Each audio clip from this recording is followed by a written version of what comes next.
Jon Stewart. Oh, Jon Stewart. So old. Good morning, everybody. It's your pal Howard. Welcome to the Howard Stern Show. One of the more controversial radio programs on the planet. Victim to millions of dollars of fines from the FCC. Scrutinized by the Canadian government. And yet, we're still here. We're still here. It's a miracle. It really is a miracle. I opened up the newspaper today. The only story you can find is Clinton. I want to say one thing to the American people. Mr. President, I want you to listen to me. I'm going to say this again. When we did it, I've had sexual relations with that woman for as long as I've known her. I thank the lady, Ms. Lewinsky, for all she has done on this issue. Thank you. All right, there he is, the president admitting having sex with Monica Lewinsky. Came out rather feisty yesterday, our prez. You know, he said, hey, man, I don't know what you're talking about. He's got a problem. He's got a problem, I'll say. Big problem. You saw that comment he made? Yeah. Here it is. But I want to say one thing to the American people. I want you to listen to me. I'm going to say this again. I love Robin. I did not have sexual relations with that woman, Miss Lewinsky. I never told anybody to lie, not a single time, never. These allegations are false, and I need to go back to work for the American people.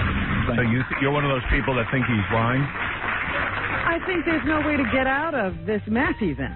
I don't know whether he's lying or not, but she's going to hold to one story, and he's going to hold to his. Well. And so everybody's going to continue to try to dig up facts. Wow. Well.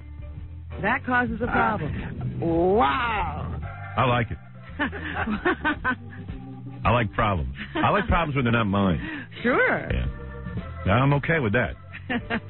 When they become my problems. You know, just before he leaves office, I wish he would straighten out the mess with the FCC. Yeah, well, you know what? I'll show you how self-serving I am. I put in 2 calls yesterday to Roger Clinton, Clinton's brother. Yeah. Who's now probably sitting and digging the hell out of this. Yeah, he's the one in trouble for a change. Yeah. Yeah, my whole life, my brother was, bailing me out of cocaine and all that. He was the good one. I was the bad one. Yeah, now he's the bad one. Look at me. I'm not even in trouble. I was goofus. He was gallant. Right. Now who's goofus and gallant? Anyway, so I called Roger Clinton. I couldn't get through to him. Everybody's called him, I'll bet. Yeah, and what I was trying to say to him is, hey, man, I'm behind the president. I could really help here. Just get the FCC off my ass. Now Clinton knows what it's like to have a government agency all over you. That's right. No fun, is it? Yeah, forget about raising money, man. You got somebody here in the court of public opinion. I can sway things, bro. But I couldn't get a hold of anybody. So I just got my lips flapping in the breeze. And nobody's listening. That's right.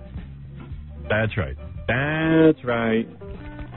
Yo, Mike. What's up? Hey, Howard. Yeah. That Doritos commercial. Doritos commercial, yeah? From the Super Bowl. Right. That chick that was in it. Yeah. The former Miss USA. Oh, is she? From 1996. No kidding. Allie Landry.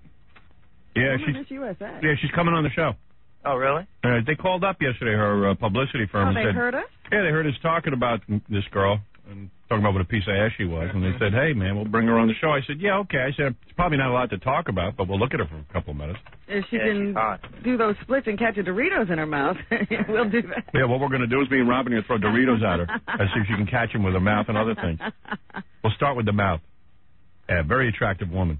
Yeah, she's from Louisiana. Yeah, I might go out with her. Well, if you read all the... in my dreams. When you read all the things about President Clinton when he was governor of Arkansas, yeah. Now it seems that he used the Miss Arkansas pageant. Really? As his pool of babes. Oh, no, so he got some good-looking girls. Well, that's what they claim, I don't know if that's true. But, they're implying that he had a couple of different Miss Arkansas. Really? Because I wouldn't touch Paula Jones with this guy's penis on the phone. I'm not kidding. And with the more Mike. you look at Monica Lewinsky, yeah. She is the woman of 1,000 faces. Yeah, you can't tell what she looks like. Yeah. Something tells me she's in hiding because she porked out. Well, the floodgates opened up on him, huh? Yeah, huh? What are you going to do, man? If I was him, you know what I'd say? Listen, I cheated. That's what you do. Divorce Hillary and be a single president. Forget about it. Yeah, forget about the dating opportunities when you're president. He's president. Because now he can have Miss America. Yeah, he doesn't have to have Hillary anymore or Paula Jones. Or Miss Arkansas. He Yeah. can have Miss America. Maybe Julia Roberts. I'm just here to say I love Julia Roberts. Yeah, oh, man. Can you imagine the president free? Yeah. Oh, forget about it. What he's doing when he's not free? I would like you all to meet my new girlfriend, Pamela Anderson Lee. Every night would be a babe fest. Yeah, it comes out in a thong. You better not go out with her. He makes videotapes. Yes, I'm Pamela Anderson Lee, and I have made a videotape available. You can get it on the internet. Yeah. At PamelaAndersonLee.com. All right, dude. All right, thanks. All right, later. Yeah, so that Doritos girl will be here, I think, like any day now. Like, I don't know, man. Hey, guess who's stopping by on the show today? I'm kind of psyched out of my mind to meet this guy, Robert Duvall, who I think is the best actor probably in the world. Hey, now. Among the best. I can't think of too many better ones. It's a little club he's in. Oh, yeah, he's got a new movie out called The Apostle. I was checking it out. I have a tape of it. Mm-hmm. Very good. Very good. I've been hearing things about it. I haven't seen it. It's cool. I'll give it to you when I'm done. I just got like 5 more minutes to watch on it. Yeah. Yeah, I couldn't get done with it. The kids were hassling me, but he plays. It's cool. You have to watch movies in installments? Yeah, pretty much. I can't really. Every movie's a miniseries to you. Yeah, plus I had to get upstairs and go to bed. You know what I mean? It was getting near bedtime, and I had to take a shower. You didn't watch any of the American Music Awards? No, I forgot it was on. I was watching Melrose Place, and then my wife came in and had to talk to me urgently about family business, and then really? yeah, so then I was like, oh, I'm in the middle of Melrose.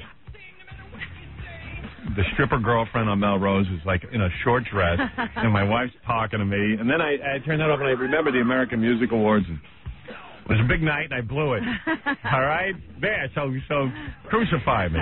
So, let me talk to Melrose Larry Green. Yesterday I commented that I was watching MTV, and I saw this guy, Mike Kasem, doing a countdown show on MTV, and I said, it couldn't be. Could it be like the next generation of Casey Kasem's counting backwards? And sure enough, I was right. So Melrose Larry Green called Casey Kasem. Oh, really? Yeah, he just called him up. What, you just called his house or something? Good morning, Howard. Yeah, I called his house. How do you have his number? I know him.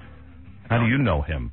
Because during the Iraq War, I was in a group working with him because I was opposed to American involvement in the Iraq War. And he gave me his home phone, or I've been to his house for 2 of his Christmas parties. Really? Yeah, and I met his... You can imagine, like, Melrose Larry Green at Casey Kasem's house? I would be very worried about my life. Yeah. Casey's son is a big fan of yours. So is his daughter, the one that went out with Corey Feldman. Yeah, we talked to her. Yeah.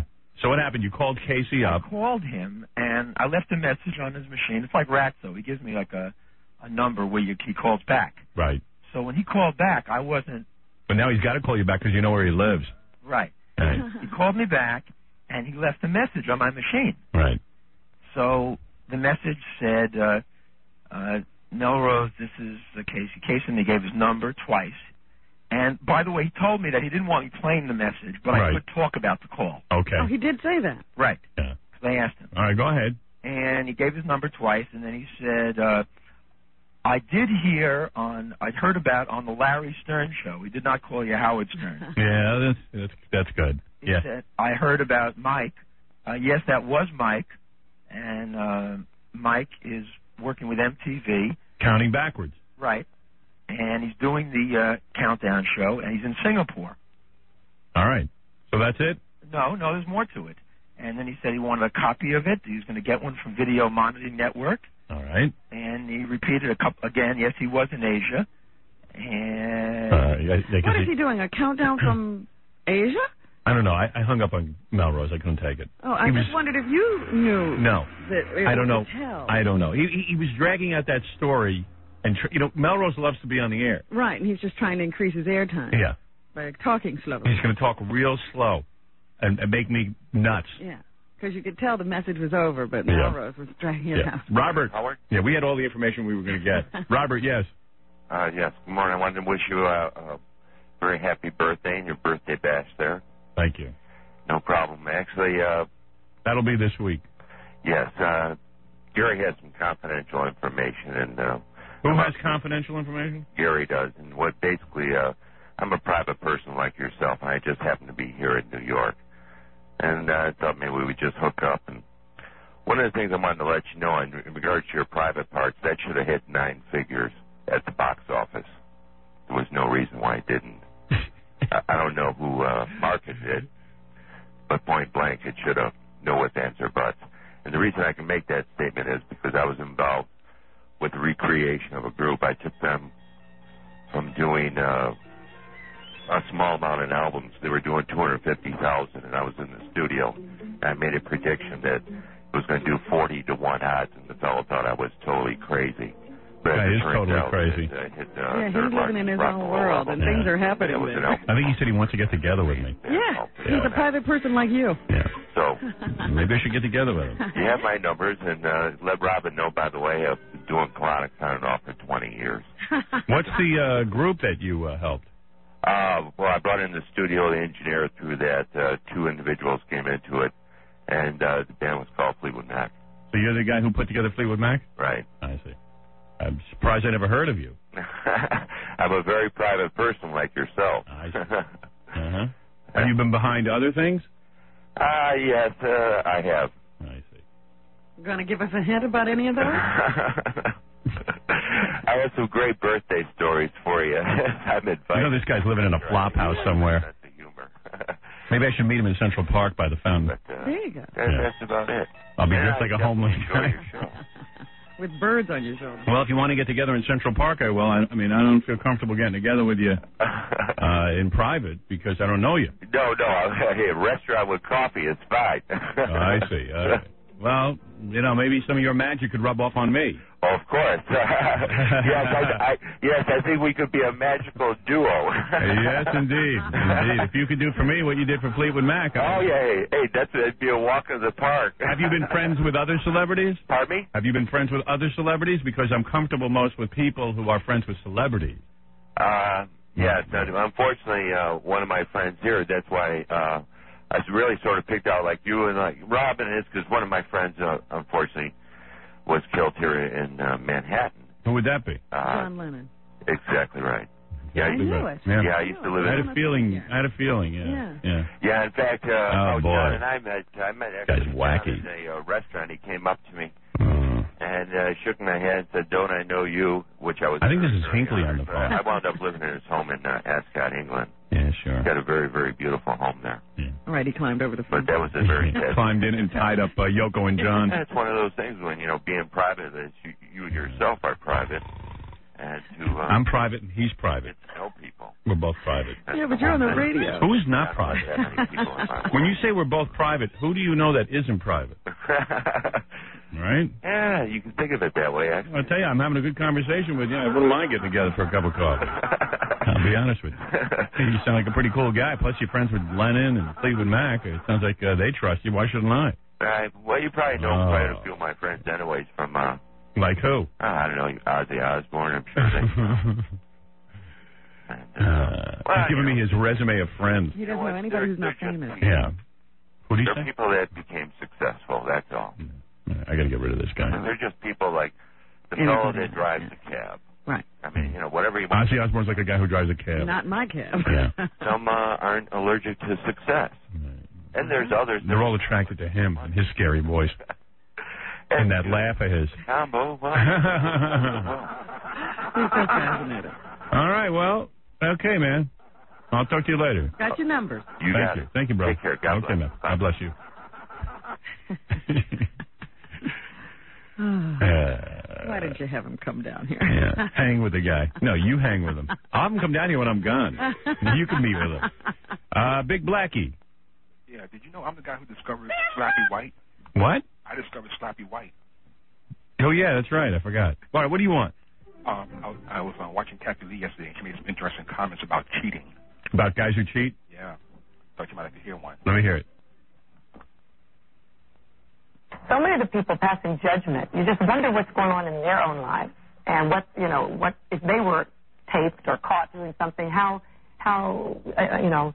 clean and squeaky clean they would appear to be. Some of the people who've made certain comments, I kind of know other things about their lives, and I'm sitting there going, excuse me? Hello? Duh, whatever.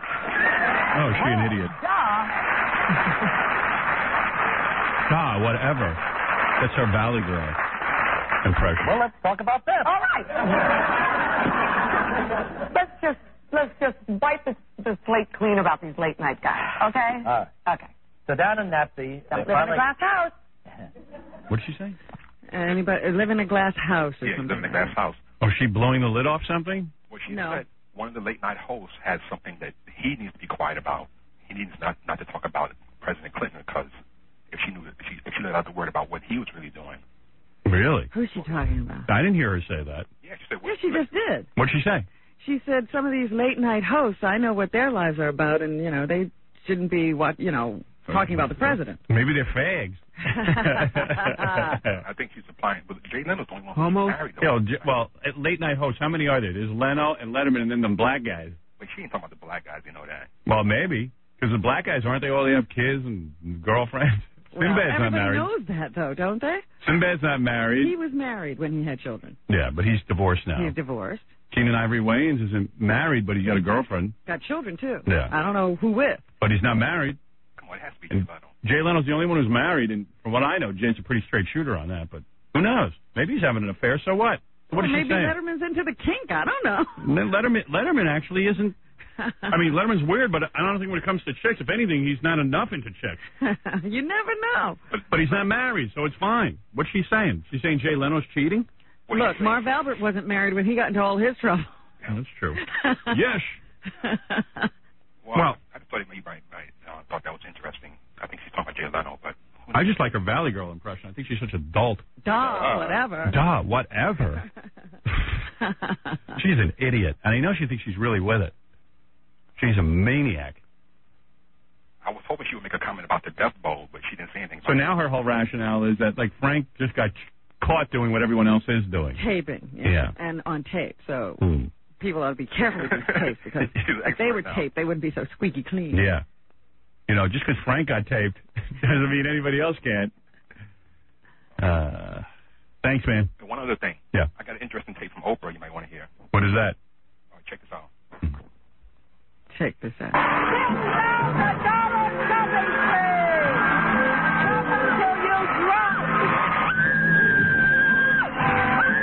What is that?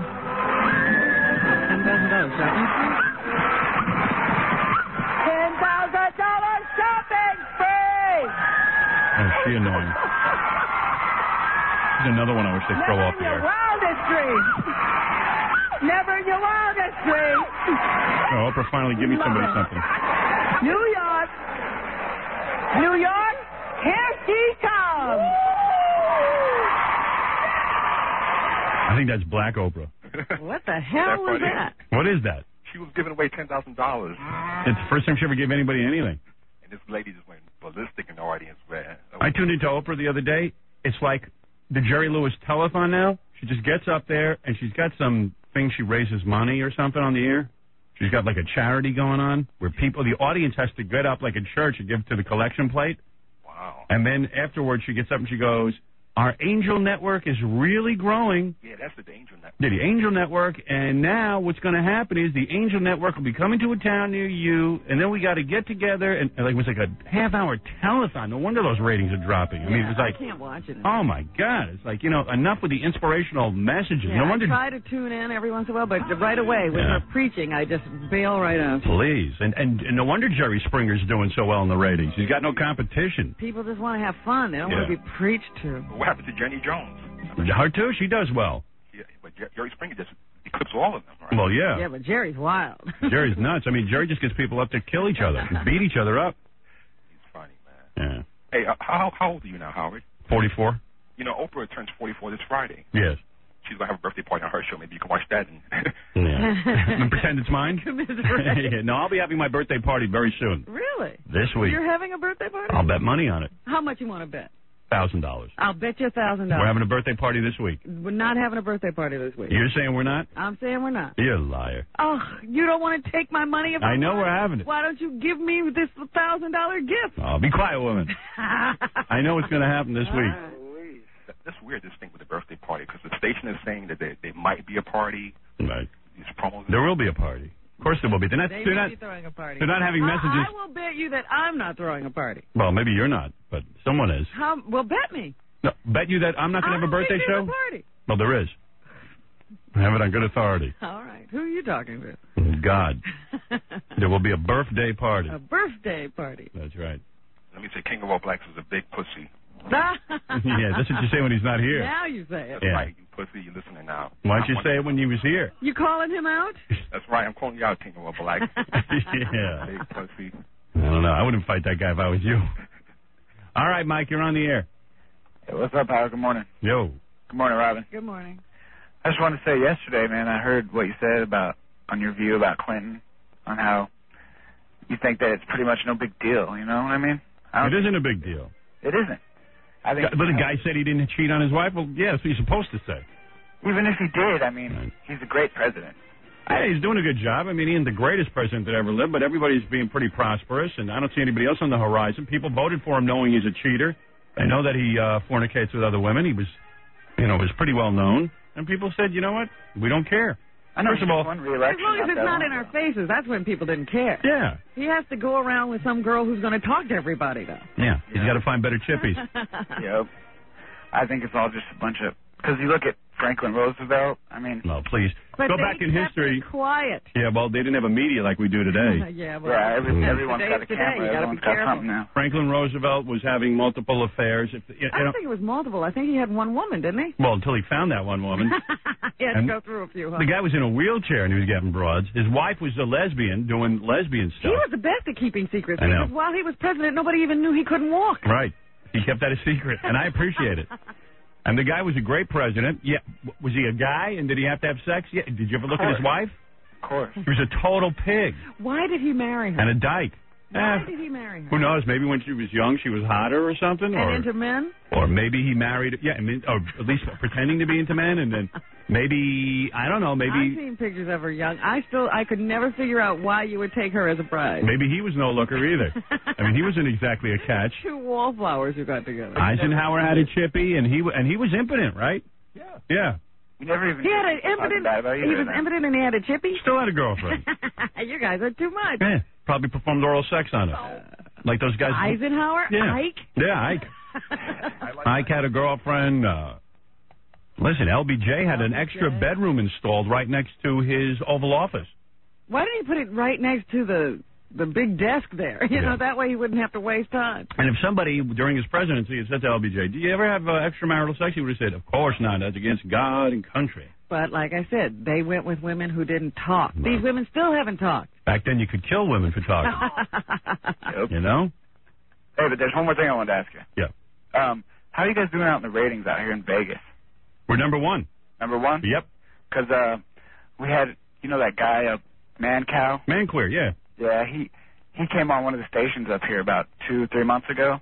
Yeah. And there was all this hype going around. Everyone was saying, oh, Mancow this, Mancow that. Bam, he's already off the air. He bombed. Yep, already. Yeah, I know. I know all about it, believe me. Already gone. What am I going to tell you? I mean, we're on in, how many markets are we on in now, Rob? Like 40-something? We're on in 40-something markets, Las Vegas being one of them, and I've got imitators in every market. I mean, what am I going to do? I mean, every once in a while, I'll read in the newspaper, this guy comes in with a syndicated show, that guy comes in with a syndicated show. They all do whatever I do. And that's the deal. I started the syndication business. Now they're all syndicating in the morning. You should hear this. And I'll tell you something. They all suck. And the reason they all suck, including Imus, let's throw him in with the bunch, even though he was on the radio. He's the first imitator. Yeah, he's the first and foremost imitator because he was on the radio before me, but we all heard what he was doing before me. He didn't sound anything like what he's doing now. Yeah, he's still on out here. Yeah, he's an imitator. He's a Howard Stern impressionist. He's like Elvis impersonator. And the same with this guy, Queer, and the other guys, Lex and Terry and Toby, and all of them, Greaseman, all of them. They know who their daddy is, and they're all my bitches, and they know they're my bitches. The Queer knows he's a bitch. He knows he's going down. Yep. The syndicated show, where is it? Kansas? Where is Imus? Every station he goes on, he's been thrown off in Cleveland 5 times already. They can't find a station that can give him ratings. If that station has a 1 share, they put him on, he gets a 0.5. Right, he takes him down. He takes him down. Yep. So, they're all Rick D's. They're all full of it, man. Because none of them are honest. It's all professional wrestling. It's all a joke. All these guys. All the Howard Stern imitators out there, Bowen Diddley and whatever the hell they are. I don't know their names. Well, some of their names I know. Some of them are more vocal than others. But really, it's an embarrassment. Get a personality of your own, you creeps. Get your own personality. Develop something new. The whole industry is a mess. I'm the only one doing anything. Everyone's sitting and taping it. Stop taping me. Think of something new. Come up with something original. I tell you, this whole industry, I'm so embarrassed to be in radio. All the freaks. It's torture for me. Do you understand? I can't take it anymore. I've never seen anything like it. You got a bunch of guys who sit around and tape my show, and then they go, oh, I'm the greatest. I tell you something. After 3 years more of this, I'm out. I've had it. No more? No more. You know, I'm reading about me in Dallas. I got thrown off the air in Dallas. Yeah, I remember. What did they say about you? We had the #1 morning show in Dallas. It's an Al Brumley column. They're talking about, you know, he's the only one who tells the truth out there anyway. He's talking about how, here's the question. What the hell happened with Howard Stern in Dallas? They're talking about how an insurance company bought the station and threw me off. They say that it is a landslide what happened in morning radio there. Literally. Did they lose everything? Experienced mountaineers would panic when confronted with the descents that sharp. The word epic comes to mind. They lost all of their ratings. They went from having the #1 morning show No way. to number 20. 20. Wow. And Nationwide Insurance, he says, couldn't care less. They got out of the radio business. They bought the station. In 3 months, they throw me off. They go from #1 to number 20, and then they sell the station. They went in there and ruined it and sold it? Yeah, because they realized that they don't know anything about the radio business, It's not their thing. which I said from the beginning. And now they sold it to something called J-Core Communications, which actually knows something about radio. And now they say this all leaves a bunch of innocent employees at KEGL to try and pick up the pieces. They say it's devastating what happened to that station in Dallas. They ruined it. We were on a roll. And the Nationwide Insurance said, we don't think we're able to sell the Howard Stern show. They have the #1 morning show, and they can't sell the show. They said they could do better. They could do better without me. Well, guess what? They sold the whole goddamn radio station. It says, of course, all the Howard Stern imitators now have picked up my audience. That's what's great about that's why I'm going to leave in 3 years. When you leave, everybody else gets to split up the audience. Yeah, the station's, let's see. Blah, blah, blah. They go through different guys. Some guy named Kid Craddock picked up my audience. Skip Murphy. And John Boy and Billy's big show. John Boy and Billy. Those are more Howard Stern. And Lex and Terry, more Howard Stern imitators. Lex and Terry went from 18th place where I had them. I had them in 18th place. Right. Now they're in 11th. The John Boy and Billy show was in 11th place, and now they're at 7th. So my audience is just scattering in the wind. Yeah, well, you know, they can all sit there and know that they're just pale comparisons. Yeah. And that if you were there, everything would change once again. Their fortunes would fade. Well, they're all proud of themselves, all these shows, because they're picking up audience. They're like, hey, look how good we are. Yeah, you're good if I'm not there. You freaks. Well, you're the always big on the radio out here in Vegas compared to me. Yeah, well, whatever. Whatever. If you're out in 3 years, man, what are you going to do? Are you going to do that late show on CBS? Or No. No? What, are you going to become a hermit? Yeah, I'm going to sit home. I'm going to sit home and laugh. I'm going to listen to radio in the morning. That won't last long. Yeah. I'm going to sit home and listen to radio. What radio? What? What radio? I'm going to listen to the Lex and Terry show out in Dallas. I'm going to move out there so I won't miss a minute of it. You're going to get a short wave and just listen to everybody. Because I want to hear what happens when they run out of my tapes. Like, what are they going to do in the morning? You know, like, are they just going to sit there and go, when Howard gets back on, we'll resume the show? Or we'll just keep doing the same show over and over again? Oh, they won't have no more ideas. Yeah. They'll keep recycling these old ones. I talked to Dr. Louis Weinstein. He's going to teach me how to do RK surgery. I'm going to be a doctor. You're going to be his assistant? Yeah, I'm going to be his assistant when I get done in 3 years. That's what I'm gearing up for. I'm going to be doing RK. I'm going to be taking people's eyes and healing them. Boy, I'd like to do that RK. I got to think about it. I might do it. I'm sick of wearing glasses. I'm tired. You get the operation. Get the operation and become his assistant. Thank you. Yeah, because then you'll be able to see. Yeah, Gary, go ahead. What's up? Yeah, Howard. Yeah. FDR and his wife Eleanor were third cousins. That's right. I know. They were cousins. He was a handsome man. Right. He was young. He was not born with polio. Right. She was a pig face. Right. So why did he marry her? Because her uncle was Teddy Roosevelt. Yeah. And there were connections there. Right. That he could not turn around. Yeah. There had to be something about... She gave him away. Like royalty. What? She gave away Eleanor at their wedding. Who did? Teddy Roosevelt. She? Oh, I'm sorry. He gave away Teddy Roosevelt. That was what threw me. You're a hell of a storyteller. Roosevelt. So he did it for the connection to Teddy Roosevelt. Oh, he was a handsome man. He was not born with polio. I know that. And okay, don't born with polio. Stupid ass. Well, anyway, that's the point. The point is that what, Robin? No point. There is no point. All right, there's no point. Thank you. All right, baby. I'll take it. Yeah, baby. Big old Bobby Duvall, Robert Duvall, best actor probably in the world. One of them, I think. Can you argue with that?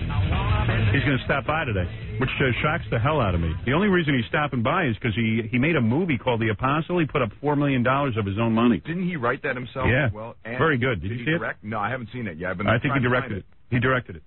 I'll lend it to you. That's cool. I mean, it's in the theaters now, but they sent it over to me so I could see it. They say he's going to get an Oscar for it. He's real good in it. Real good job. Plays like a crazy evangelist. Who's like a complete psycho. It's great. It's depressing. It's great, though. He's some actor, man. The guy's done a million good roles. Of course, he's in the best movie ever made, which is The Godfather 1 and 2, and had the brains to stay out of Godfather 3. Yep. Well, I always had this feeling the reason it was so bad was because he wasn't in it. Maybe. I don't know. It would have been a better movie if he had agreed to do it. I think Coppola put his daughter in. That made it pretty bad, too. I told you that was an accident. Yeah. Bad accident. Accidents don't happen. I don't buy that accident theory. No, Julia Roberts was supposed to play that role. No, Winona Ryder. Or Winona. Yeah, somebody was supposed to play that role, and then something happened to them. She got sick or loved Yeah, well, you know what? They could have found somebody else. I'm sure there could have been a million actresses who could have, in the last minute could have actually stepped in and taken care of that role. I mean, she was awful in it, Sofia Coppola. It was supposed to be Winona Ryder. Yeah, we just said that. I don't think he hears the show out there. Somebody say somebody. Yeah, no. We got to the bottom of that one. It's a great movie, though.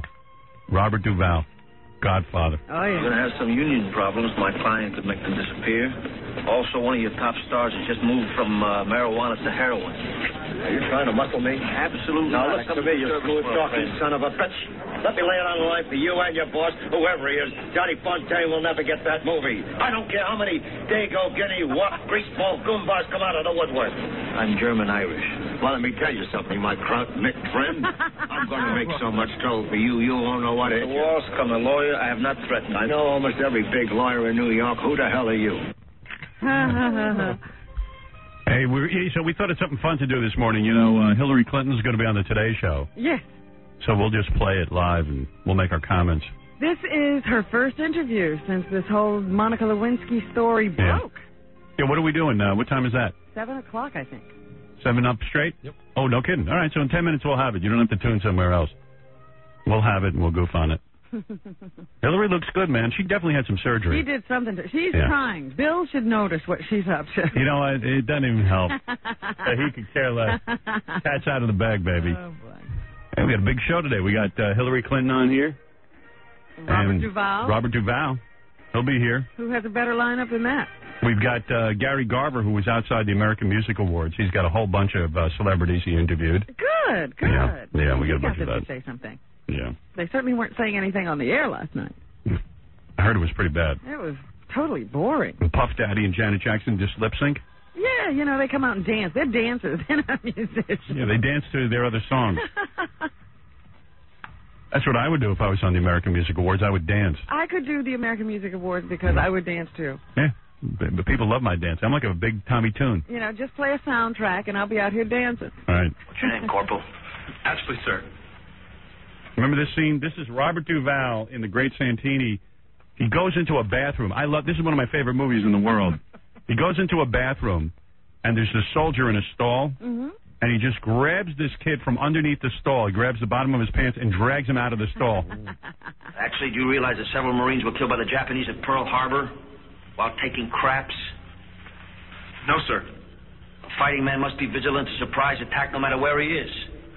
The survival of our nation depends on the readiness of Marines. Some guy's trying to dude. And he drags him out? Just drags him out in the middle of making a duty. Oh, man. Because he's saying the soldier isn't prepared. He should be prepared. Not ready. What should he have done? He should have killed the great Santini. Right. All over the world. Also, and more important, you only wipe yourself twice. Grossly insufficient. Right now, germs with names you can't even pronounce are preparing to launch a devastating attack that will render you helpless in the defense of your country. Do you read me? Yes, sir. Good. I'm Jones, Colonel John J. Jones. I'm only here for the day. I fly around the country testing the readiness of troops for combat. This is a strictly confidential test, classified top secret. Tell no one, actually. And if you ever attack a senior officer again, I'll have you court-martialed. But you attacked me, sir. Dismissed. What was that all about? That's a great scene. Great Santini's one of the best movies ever made. Yeah, I got to go watch that again. Yeah, it's real good. Remember when he's standing outside the house and his son is there playing basketball with him and his son beats him at the basketball game? And Robert Duvall gets so pissed off, he takes the basketball and he starts bouncing it off his son's head. Yeah. Get smart with me, Jocko. Kick your butt. Now, come on, guard me. You got to win by 2. Look at the guards, Dad. Hey, Mama's boy. I bet you're going to cry. Come on, Mama's boy. He's bouncing the ball off his head. I see you cry. Come on. Squirt at you. Come on. Cry. Come on. Just a few. Come on. Squirt a few. Come on. Let me see you squirt it. Come on. Cry. Come on, baby. Come on, little girl. Cry. Cry. My favorite daughter, Ben. I swear to God, you're my sweetest little girl. This little girl just wants your ass good, Colonel. Yeah. Oh, he was a good dad. Yeah. He makes every other dad look good. Nothing better than bouncing a basketball off your son's head and telling him he's a little girl. Yeah, tell him he's your best daughter. Yeah, that's cool. All right, I'm watching TV here. I'll bring this up as Hillary Clinton thinks this is big news. You know the other thing that fascinated me about this whole thing? Yeah. We mentioned the other day that Katie Couric was supposed to do this interview with Hillary. Yeah. And then her husband died, so she's taking a few days off. Right. And Matt Lauer gets to do the interview. And they're saying Matt doesn't know how to interview anybody. Yeah, they're saying, there's a big test for him. A big test. They write down all the questions for you. You read them off a teleprompter. Like it's a big test. They're saying, he's just a pretty boy. Yeah, why don't they just call him an idiot? the idiot can't interview anybody. Himbo. Yeah, like Katie Couric's any brighter than him. I thought, this is really sad what they're saying about Matt Lauer. Yeah, they need Katie Couric to interview the First Lady because Matt's a dummy. Like, Katie's brighter. Matt even admits that, he's still learning. I'm like, what is the problem? He's learning how to talk to people. I'm still learning how to talk to people. In other words, if the First Lady sat down here right now, you would know what to ask her, right? There's some guy sitting in a cab going, yeah, I know what to ask her. It's pretty easy. Yeah. What do you think about your husband? Do you think he's How are you doing all of this? Why are you running around defending him? Yeah. Why are you wearing bright yellow clothes to say that you're bold and you're going... Did you see Mr. Blackwell's review of the of First Lady? No, I didn't see. I missed that part. Mr. Blackwell is so impressed with the First... He goes, I am so proud of her. He wasn't proud of her because she's, standing by her man and stuff. He's proud of her because he feels her dresses, the knee-length dresses, and the colors, and the new hairstyle, and the makeup are so fabulous that he's proud of the First Lady for the first time. This guy ought to be arrested. Yeah, his concerns are way too trivial. Yeah, I mean, please. I agree with that. Like the gay guy checking in. Mike, you're on the air. Yeah, I wanted to know what you thought about James Hoffa Jr. running for Teamster president. I think it's fine. Yeah? Yeah, I know the guy. Yeah? Yeah, he's fine. Would you ever consider running? For Teamster president? Yeah. Well, why would I be the Teamster? I'm not a Teamster. Well, we can make you one. Oh, that's a silly question. Come on. Stop that. Lisa, you're on the air. Okay. Thank you for the call. Thank you. All right. Oh, that's all Lisa wanted to do? That's it. I gave her a chance. I bet she doesn't even know she's off the air. She's still hanging on. I don't know. Mike, you're on the air. Hey, Howard, good morning. All right. Howard, quick question for you. With the feds going after Gotti Jr. and the relationship he has with Scores, if they close it down, you're going to choose another strip bar to go to? First of all, they're not closing it down. Scores has informed me that they have been fried in the newspaper. That had nothing to do with it. They will be vindicated. Well, I did hear one report. I guess they're saying it's not true. Right. That there was some mobster with a significant interest, business interest, in Scores. Yeah. Well, Lonnie's saying it isn't true. Okay. I hope not. I took a friend there for his 21st birthday. Dropped about $2,000. That was just too much fun. I don't know what he's talking He about. said he took a friend there for his birthday, dropped about $2,000, and had too much fun. Oh, all right. I can't understand some of these guys. They get talk with marbles in their mouth. I don't know if it's our phones or what. And the phone is highly overrated. And maybe I ought to take a quick break. Okay, yeah, so we can listen to Hillary? Yeah, we're taking a feed of Hillary Clinton from WCBS Radio, by the way. Yes. That's how we'll bring that to you. So let me take a quick break. We'll come back and we'll goof on the First Lady and Matt Lauer and see if he's a big dummy. Yeah, see if he knows the right questions to ask. Yeah, it'll be fun. If it's not, we'll bail out on it. We'll be back right after this. All right, I got Hillary Clinton here. Hold on. What is that?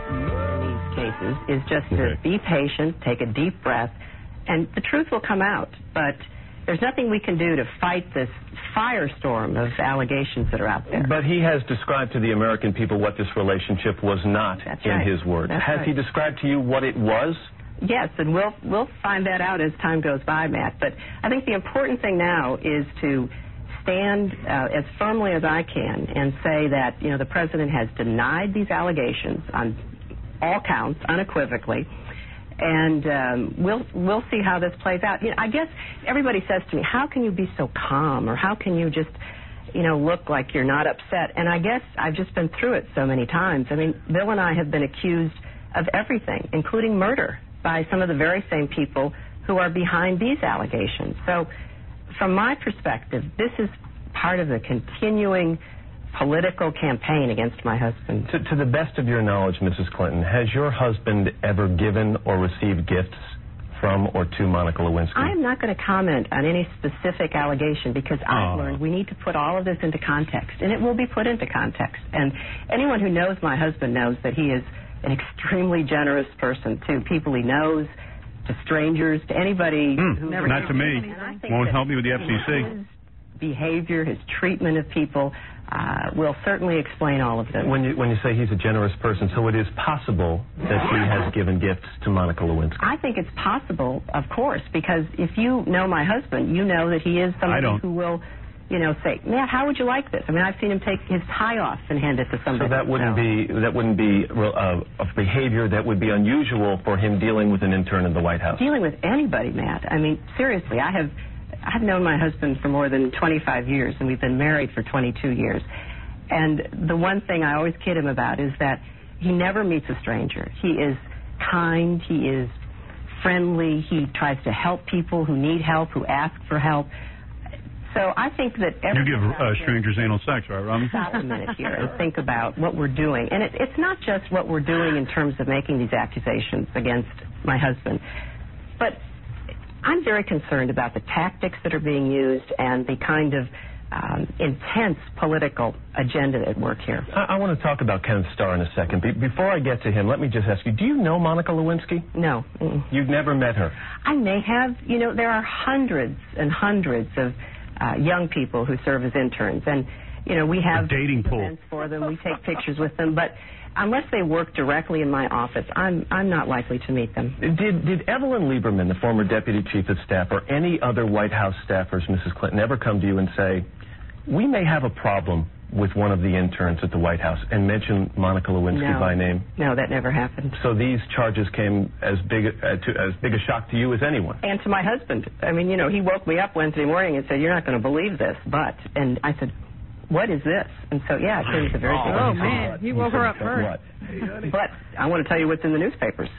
Yeah. I think the part of this that makes certain people across the country uneasy is that we have a 21-year-old intern at the White House who moves to the Pentagon, who then gets a job interview at the UN with Bill Richardson himself, and then a very dear friend of your husband's, Vernon Jordan, recommends her for 2 jobs in this city here in New York. Yeah, what's up with that? Drives her personally to a lawyer's office when she's subpoenaed by Kenneth Starr. Does it not appear, though, that this intern had more clout in Washington than most others do? I don't know the circumstances of any of that, Matt. I think that, you know, I just can't describe to you how outgoing and friendly Vernon Jordan is. I mean, when he's another friendly guy. He drives you to the special prosecutor or whatever that guy is. Literally hundreds. Everyone's so friendly. How come they won't meet with me? And if he were asked to help somebody, he would help that person. I've seen him do it. They won't help me with the FCC.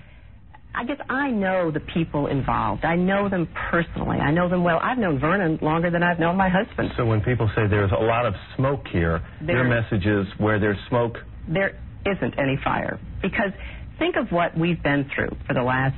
She's in denial. And think of everything She's good, we've though. been accused She looks like she believes all of this. Initially, when this first started... She doesn't want to give up the presidency. Of something, or my husband would be accused of something. I would be really upset. And I would want to rush out, and I'd say, that's not true. And then somebody would nitpick and say, well, what about this? And I'd say, well, I hadn't thought about that. And then I'd rush around and I'd say, well, that's not true. Are you saying, though, that you're no longer, that this doesn't upset you anymore? You're almost numb to it?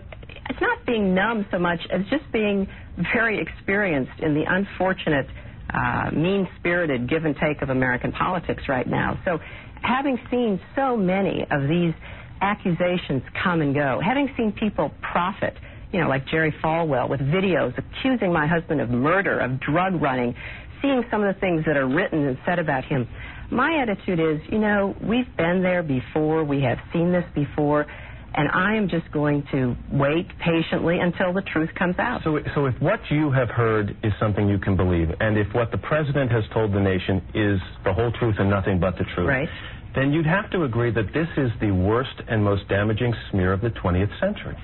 Well, I don't know. There have been a lot of smears of the 20th century, but it's a pretty bad one. Well, yeah, look at Frank Gifford. This is what concerns me. That was pretty bad. This started out as an investigation of a failed land deal. I told everybody in 1992 we lost money. People said, it's not true. They made money. They have money in a Swiss bank account. Well, it was true. It's taken years, but it was true. We get a politically motivated prosecutor who is allied with the right-wing opponents of my husband, who has literally spent 4 years looking at every telephone... $30 million. More than that now, but looking at every telephone call we've made, every check we've ever written, scratching for dirt, intimidating witnesses, doing everything possible to try to make some accusation against my husband. We're talking about Kenneth Starr, so let's use his name because he is the independent counsel. But it's the whole operation. It's not just one person. It's an entire operation. Did he go outside of his rights, in your opinion, to expand this investigation? After all, he got permission What about the fact that this girl is going to testify that she had an affair with her husband if she gets immunity? Yeah, I don't know. She just says it's not true. She says she'll wait until the truth comes out. I'm saying to myself, well, don't you believe your husband? Well, yeah. Expansion of an no. Of course she is, because she doesn't want to appear as though she's in True, though. I remember they were accusing him of murder and stuff. Well, yeah, that's true, too. That's why she makes a good argument. I've learned that we just have to ride this out. It's just a very unfortunate turn of events that we are using the criminal justice system to try to achieve political ends in this country. But why would they when I'm here feel today, so intent on damaging Bill Clinton when he's already done? I'm also here. He doesn't have another election coming up. Yeah. And if I were just a citizen well, maybe because I know... I don't know, but even Senator Al D'Amato, who originally had to investigate Whitewater, because he has to. Senator D'Amato has to. He's the head of the Finance Committee. Right. A subject like this involving... He even said to Kenneth Starr, back off already. It's enough. I know, but my point is, why would the right, why do they want to get him? Wing, still be after him so viciously? Your husband admitted that I don't know. Quote, caused pain in your marriage. Because they spent $40 million and they want something. It's You're still standing by this man, your husband, through some difficult charges. If he were to be asked today, Mrs. Clinton, do you think he would admit that he again has caused pain in this marriage? No, absolutely not. And he shouldn't. We've been married for 22 years, Matt. And tell me about it. I learned a long time ago that the only people who count in any marriage are the two that are in it. We know everything there is to know about each other, and we understand and accept and love each other. Okay, does the president have Peyronie's disease? And I just think that a lot Has he got a hockey stick in his pants? Deliberately designed to sensationalize charges against my husband because everything else they've tried has failed. And I also believe it is part of an effort, very frankly, to undo the results of 2 elections. Let me talk about your role. There have been reports that you've taken charge at the White House and decided to be the chief defender of your husband, of the president, and deflect these charges. How much of a role are you taking in this? Do you think you should take? Well, I certainly am going to defend my husband, and I'm certainly going to offer advice, but I'm by no means running any kind of strategy or being his chief defender. She sure does handle herself well. Yeah, man. People inside the White House and a lot of very good friends outside the White House. But now, let's be like Mr. Blackwell. What do you think of what she's wearing? President at this time. I think she looks as good as she's going to ever look. Alive in the world. So I would hope that I'd be the most credible defender. James Carville, who you know. Great human being. I'm sure you like him, especially at this time. He has said that this is war between the president and Kenneth. I'm uglier when I smile. That's why you never see me smiling. It's the last great battle. And that one side or the other is going down here. Well, I'd rather have sex with Matt Lauer. That would sound like a good line from a movie. But I do believe that this is a battle. I mean, look at the very people who are involved in this. They have popped up in other settings. This is the great story here for anybody willing to find it and write about it and explain it, is this vast right-wing conspiracy that has been conspiring against my husband. She should tweeze her eyebrows. Yes, she could use a little less brow. A few journalists have kind of caught on to it and explained it, but it has not yet been fully revealed to the American public. I think the hair could be a little softer. And she could dye her eyebrows. This may do it. Has your husband, though, through some of his actions, possibly... Matt has more lipstick on. For those lip people gloss to is what attack he's him. using. Well, you know, very shiny lips. Matt, that's a tough question because I can remember in Bill's very first race in 1974, there was a great. How do you think Matt Lauer's doing? Him then, one of the funniest things. As good as Katie Couric could do. I mean, they're both dummies. Yeah. They write the questions for her, and they write the questions for him. Demonstrating against President Nixon in the Texas. This is all bull. Yeah. You know what? Matt Lauer, they talk about, well, Matt has to prepare. He's not really ready to interview someone like Hillary Clinton. He's used to interviewing celebrities. Right, he only does the fluff interview. Yeah. And I'm sitting there going, first of all, in this interview, every one of the questions he's asked so far has been written down, and he's done about one follow-up question where he just basically said, oh, so you're saying... And what's less fluffy about this interview? We're talking about the president's sex life. I know. We're not talking about major policy. No. I have to say, I don't know what it is about my husband that generates such hostility, but I have seen it for 25 years. Let me take you and your husband out of this for a second. Bill and Hillary Clinton aren't involved in this story. If an American president what about the had an adulterous liaison in the White House... Yeah, where's that question? Should the American people ask for his resignation? Well, they should certainly be concerned about it. Should they ask for his resignation? Well, I think that if all that were proven true, I think that would be a very serious offense. That is not going to be proven true. I think we're going to find some other things. And I think that when all of this is put into context and we really look at the people involved here, look at their motivations, look at their backgrounds, look at their past behavior, some folks are going to have a lot to answer for. One more subject before I get to child care. I've talked to a lot of people about this story. It's certainly a topic of conversation around the country.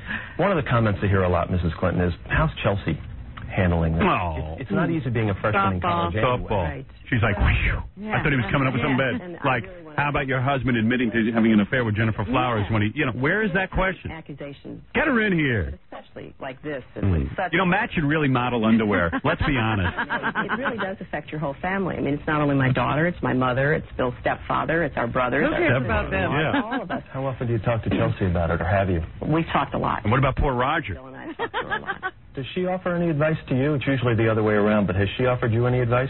Yeah, Mom, let's get out of town. Not advice so much, but, since she was 6 years old, I have known... Mom, let's get rid of Dad. He's really embarrassing us. Gregarious I'm trying to go to college. As well as his political ideas really do engender very deep hostility.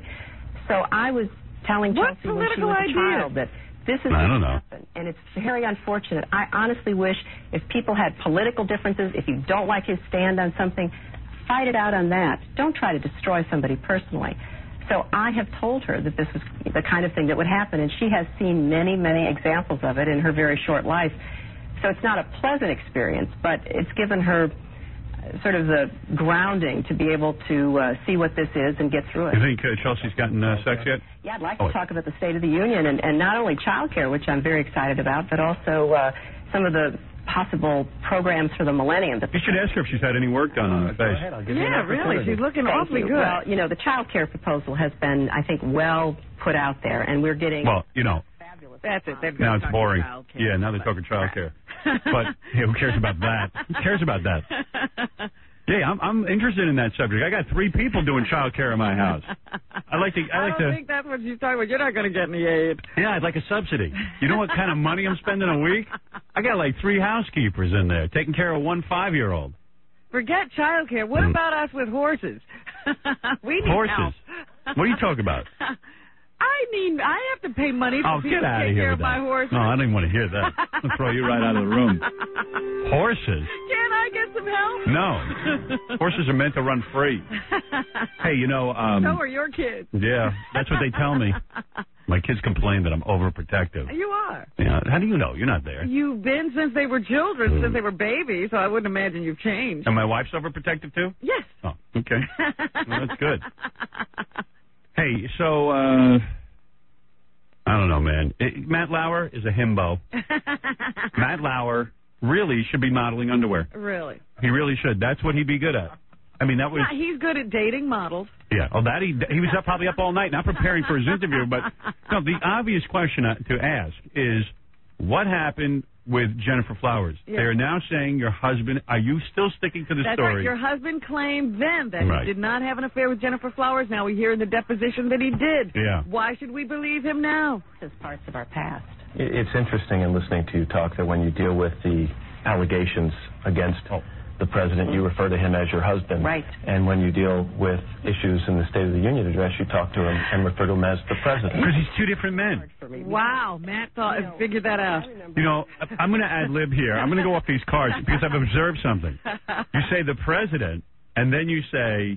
Your husband. Your husband. Now, this is not written on my cards. So anybody who thinks I'm a himbo should really keep their mouth shut. Because I am observing things during the interview. I did this all by myself. Yeah, most interviewers would be not this observant because they'd be nervous.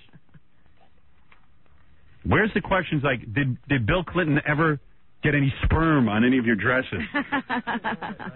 Do you know if your husband considers oral sex cheating? Right. Obviously, I've thought a lot about that because... Do you give your husband oral sex? Oh, get her in here. And it has required every bit of... You know, I can How often do you have sex? Right. Is he available? Do you know? Why was this woman visiting your husband every night? Does he have that disease on his penis where he's like a hockey stick? My husband has been president. I think the economy, the and what crime he rate, says a lot he's of the explained social this problems. relationship to her. I would love to know that explanation. Yeah, I hope she taped that. And we've seen the results. And Has he ever done the third input on you? in elevators and do you two have separate bedrooms? Yes. Grabbed my hands and said, "You tell the president to stand firm. We need him. He's on our side." He is. He is on the side of the American people. So when I... So am I. So what? He's accomplished, and the hope he's... Matt Lauer, man, really checking in with a bad interview. Created opportunities. Started out pretty good. Right by them. Yeah. Started out pretty good. Personally, it is worth it. Hard for him. Well, that's easy. Of course. He's afraid of offending her. But, you know, what about Jennifer Flowers? You take the good with the bad, and the good has... Dan Rather or... Any bad at all. Mrs. Clinton, we certainly appreciate your time and your candor this morning. Thank you very much. Thank you, Matt. He was Ross smart Wilson to do in this Washington. interview. You've been listening to a live interview with First Lady Hillary Rodham Clinton on NBC Rodman. Today Show in New York. The interview coming as controversy continues to swirl at the White House. That's CBS Radio. Thank you, CBS. Now that we're part of the CBS family, we can get feeds. Hey, get over it. Yeah, we're very happening. All right, get rid of that. Listen to this guy's voice. Yo. Whose voice is deeper? His, right? With that said, let's go With back to that the White said, House where correspondent Joe Walsh is standing by. Joe, your thoughts on the First Lady's statements? Well, the First Lady continues to... And why don't we do this every morning? Why don't we just play CBS Radio? They get pretty good ratings. So our ratings wouldn't be that high, but it'd be a lot easier. We could sit home. I like this. Take their ratings? Yeah. We'll just take their ratings. We'll split them. Well, if we're not, we'll have all the ratings. Yeah. She first spoke out on this current... Wonder what they think. I'll tell you what I think. I think it was a big fluff. Yeah. I think that Matt Lauer... We still haven't gotten anybody to totally disclose. Nobody's telling us what the real relationship was if it wasn't sexual. Yeah, I think Matt Lauer was out on a date late last night. He probably had some great sex himself. And it's very calm. Didn't have the pit bull in him this morning. Yeah. Well, there it is. In case you were worried about missing it because you were in your car, there's First Lady Hillary Rodham Clinton. Defending her husband once again. Yeah, and male model Matt Lauer. Matt Lauer. Trevor, what's up? Yo, yo, yo, in the house. Yo, what up, Howard? Yo, word. Good morning. Oh, this is a black guy. No, I'm white, man. Are you? Yo. Yeah. What's happening, bro? Nothing, man. I just wanted to wish you a happy birthday. Thank you. Thank you, my homie. That's for my dad, Howard. He loves you. You're like, yeah, idol. You're just like him. Yo, yo, yo. You don't listen. Your dad listens. No, we both listen. We both listen. Who cares? This is for my dad. Hey, Chris, you're on the air. All right, Howard, what's going on, man? Hello. Yes. Yeah, what's going on? What do you mean, what's going on? Nothing. I just want to explain to you something, man. This all happened like about 2 years ago. I just graduated from high school, and I started working with my mom, right? I started, All right, thanks for the call. I mean, you guys can put... Make a point. You guys are putting me to sleep here. All right, sorry about that, man. I was a little nervous. I'd rather listen to Matt Lauer ask about Chelsea Clinton.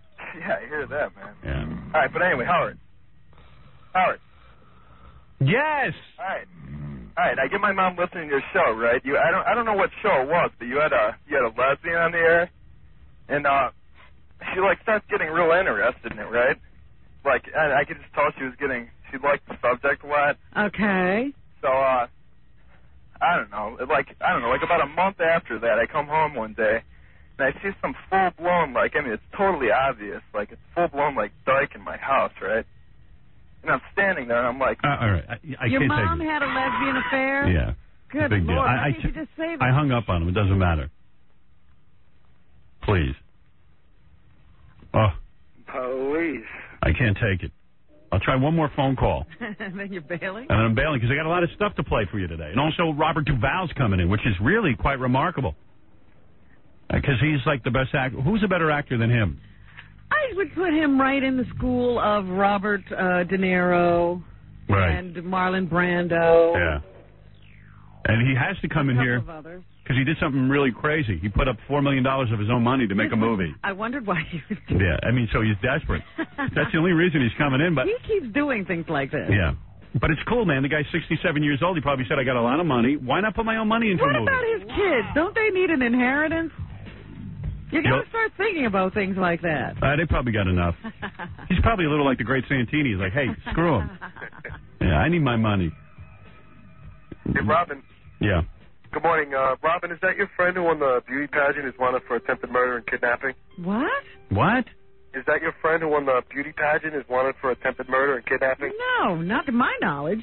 What are you talking about? You know your friend that won the beauty pageant? I know her, but what are you talking about? Yeah, what are you talking about? Make a joke.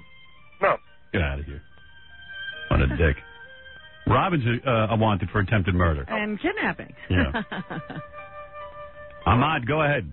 Oh, hi, Howard. How you doing? I tell you what, though, after Ahmad... You know what he's talking about. Hey, Howard, I'm not one of these Miss pathetic Universe. respondents. Wait a second. Everybody is talking at once. What are you saying, Robin? Miss Universe, the Trump girl who had the weight problem. Right. She has now been accused of being involved in a murder. Oh, okay. So that's what the story is? Yeah. All right. What do you want, Ahmad? Okay, I just wanted, I couldn't sleep last night, and I saw the E! Show, and I got to tell you, it was the funniest show that I've seen in a long time with Mark Harris. Yeah, Mark Harris and David. That was a classic. Yeah, those two are quite the characters. Is this guy gay? Am I gay? No. John asked me that, too. No, I just found it really entertaining, that's all. You might be gay because I'm listening to your voice. Yeah? And you sound very... Howard, you know what? I think I would know, okay? Yeah, no, but you sound very effeminate. Some guys don't know, really. Yeah, you really? can find out about So what, you're analyzing me right now. No, I don't. Listen, if you're not gay, you're not gay. But I'm telling you, you sound like you're a bone smuggler. Well, I'll tell you something right now. You don't sound like Mr. Masculine yourself. Yes, I do. No, you don't. You think you do, Howard, and you want to. But you know what? The more I listen to this guy, he's gay.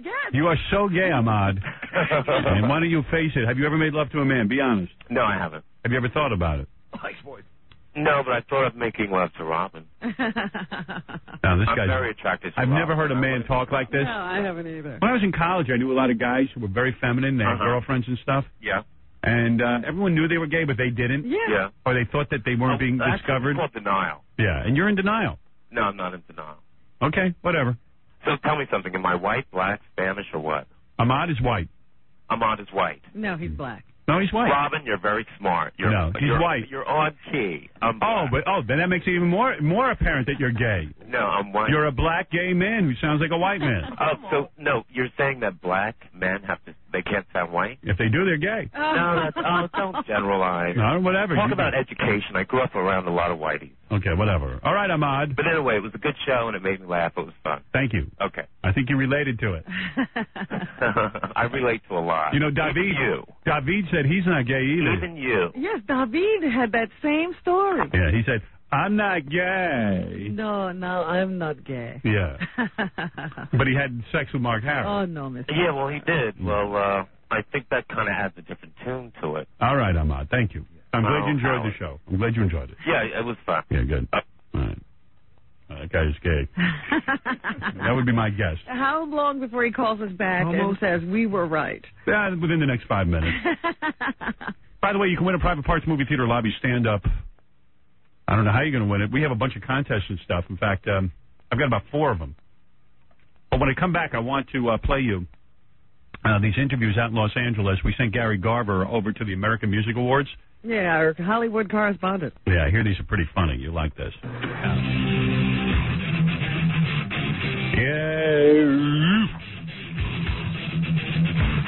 Hey, so I got a million things to talk about, but here's a quick item. You know, Metallica does that song that I'm hung up on? Yeah. They use Marianne Faithfull's voice. Mm-hmm. It goes something like this. Part of the song. I love this part of the song. When I found out that was Marianne Faithfull, because here's what Marianne Faithfull used to sound like when she was a young woman. Okay. She must have smoked a lot of cigarettes or something. I don't know what she did. I don't know either. But, man, what a difference. There's a little intro here you got to sit through.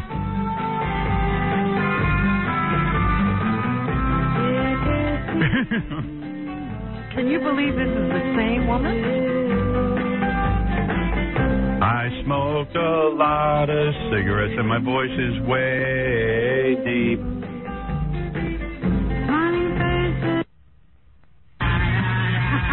And you see her on the Metallica video? It looks like I thought it was an old man. Like this withered old man. Yes, there's a sweet taste. Have you seen the video? No. Wait till you see it. You're going to laugh your ass off. I've seen her, though, from the last couple of years. It's funny. La la la la la la la la la la la la la la la la la. I wish Metallica had asked me to do this part. La la la la. It wouldn't have been as good. La la la la la la la. Every time I hear this could throw me into a massive depression for 2 or 3 days.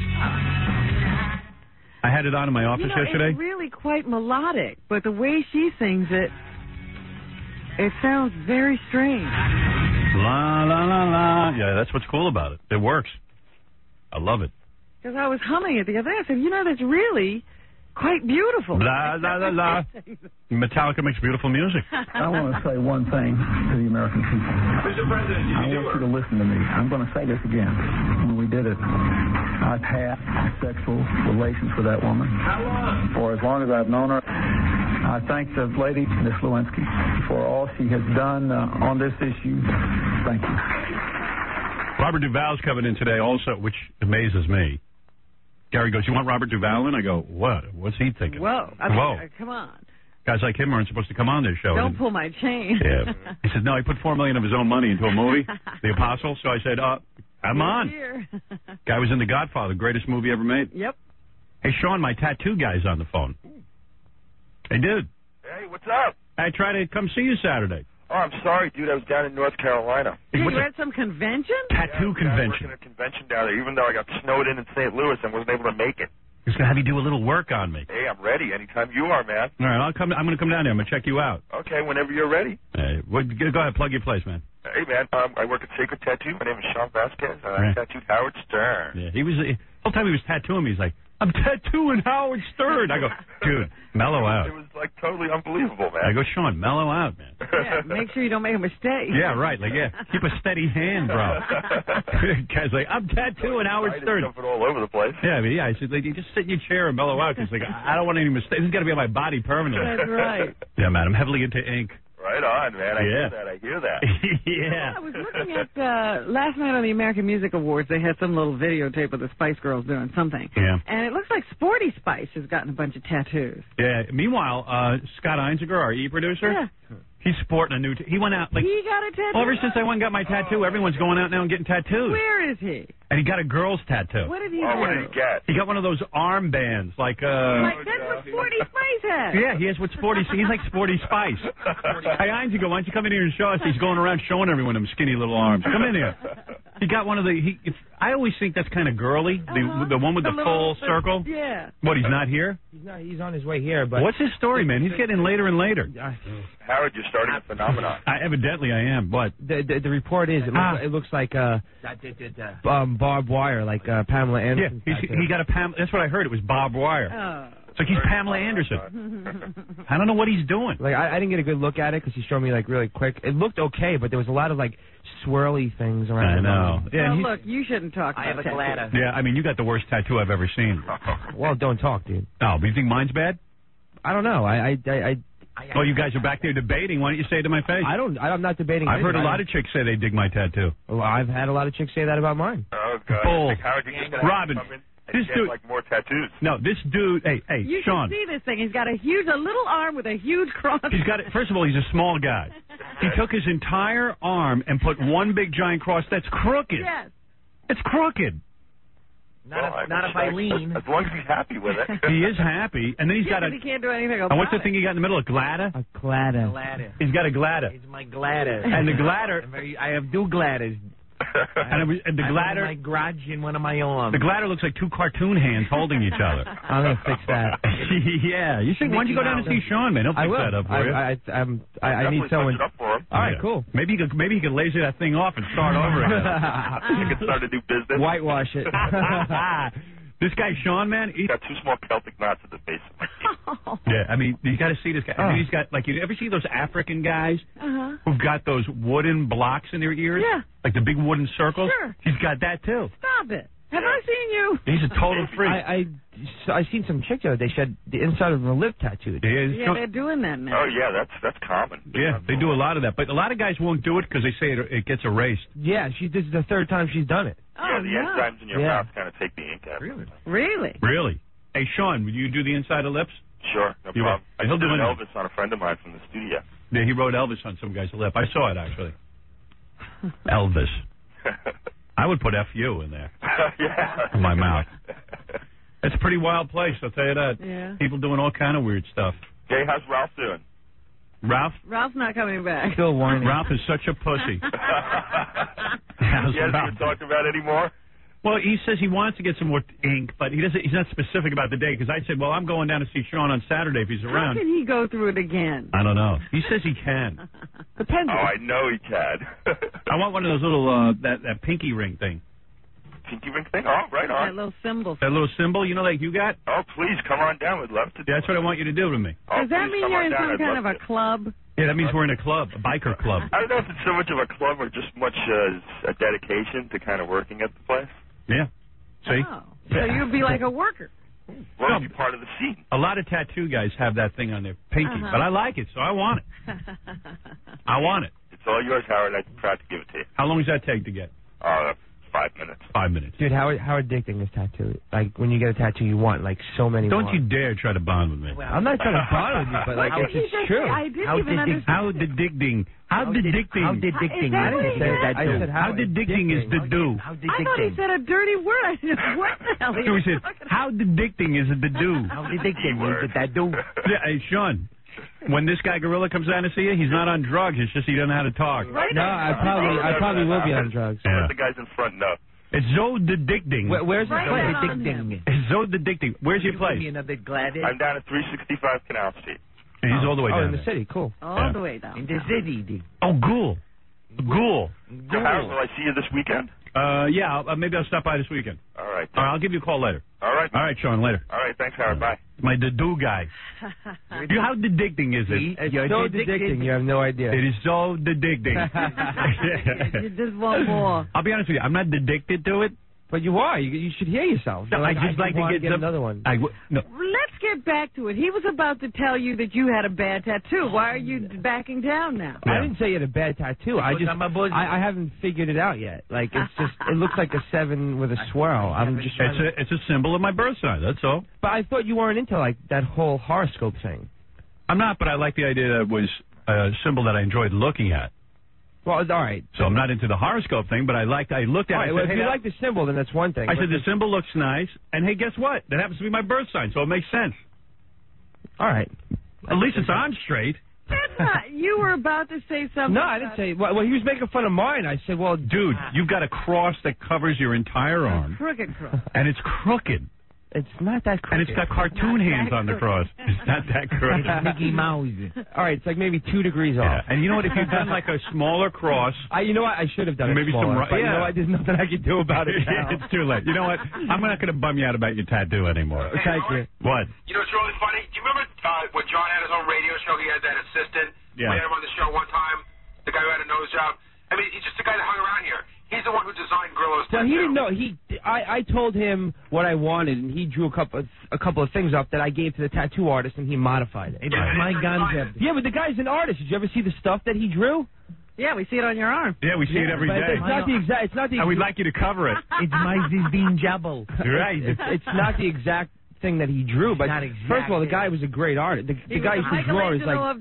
It is my Ganzeb. It is my Ganzeb. It went through a lot of changes. I think it's embarrassing that more people worked on that thing. You know what I mean? Like, I thought it was just some guy who was high and just kind of like slapped it on your arm. No, he's a professional. I needed to get a tattoo so bad. Didn't tell you it was too big? The do artist. No, you should have seen the first one. I should bring in the first drawing that they wanted to put on my arm. Yeah, round down to your feet. Dude, it was tremendous. Really? The guy totally convinced me that if I was going to get a tattoo, it had to be big. Why? He said, if you're going to get one, don't get the small pussy crap. Go and get make it big. Yeah, I mean, if you're going to do it, make the commitment. Yours is so big, it's running off your body. Dude, I'm going to bring you the first stencil that he put on my arm. Right. It made this look small. That's why when he put this on, I was you know what he meant? He was right. He said you should get a really big tattoo so Howard have more fun with you when you're on the air. He's trying to provide us with material. He's like, get a really big one. Really goof on you. Well, the guy's like, here's a tattoo. So like he was like, if you're going to get it big. If you're going to do it, make the full commitment. The majority of the people I've asked about my tattoo, they seem to like it. Now, there are those that don't. There are those that don't. I know Robin likes it, and there's a couple other people, but there are those that don't. What can I tell you? No, I think... as long as he had a valid criticism, I wanted to hear it. He had none. I think it's a little too thin. I think the lines could be thicker and a little darker. Yeah, well, that's I would never take advice from you. I would never take advice from you.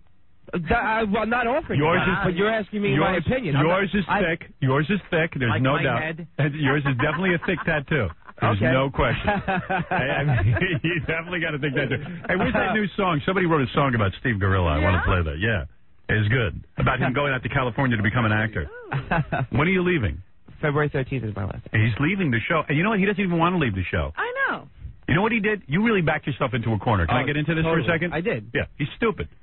We tried to tell him not to do this. He loves working on the show. No, but I didn't want all this to come out on the air. He loves working on the show. Yes. All right, so he comes to me every once in a while throughout the years. What should I do? Should I work here? I don't know. What is my career? Well, once. Right.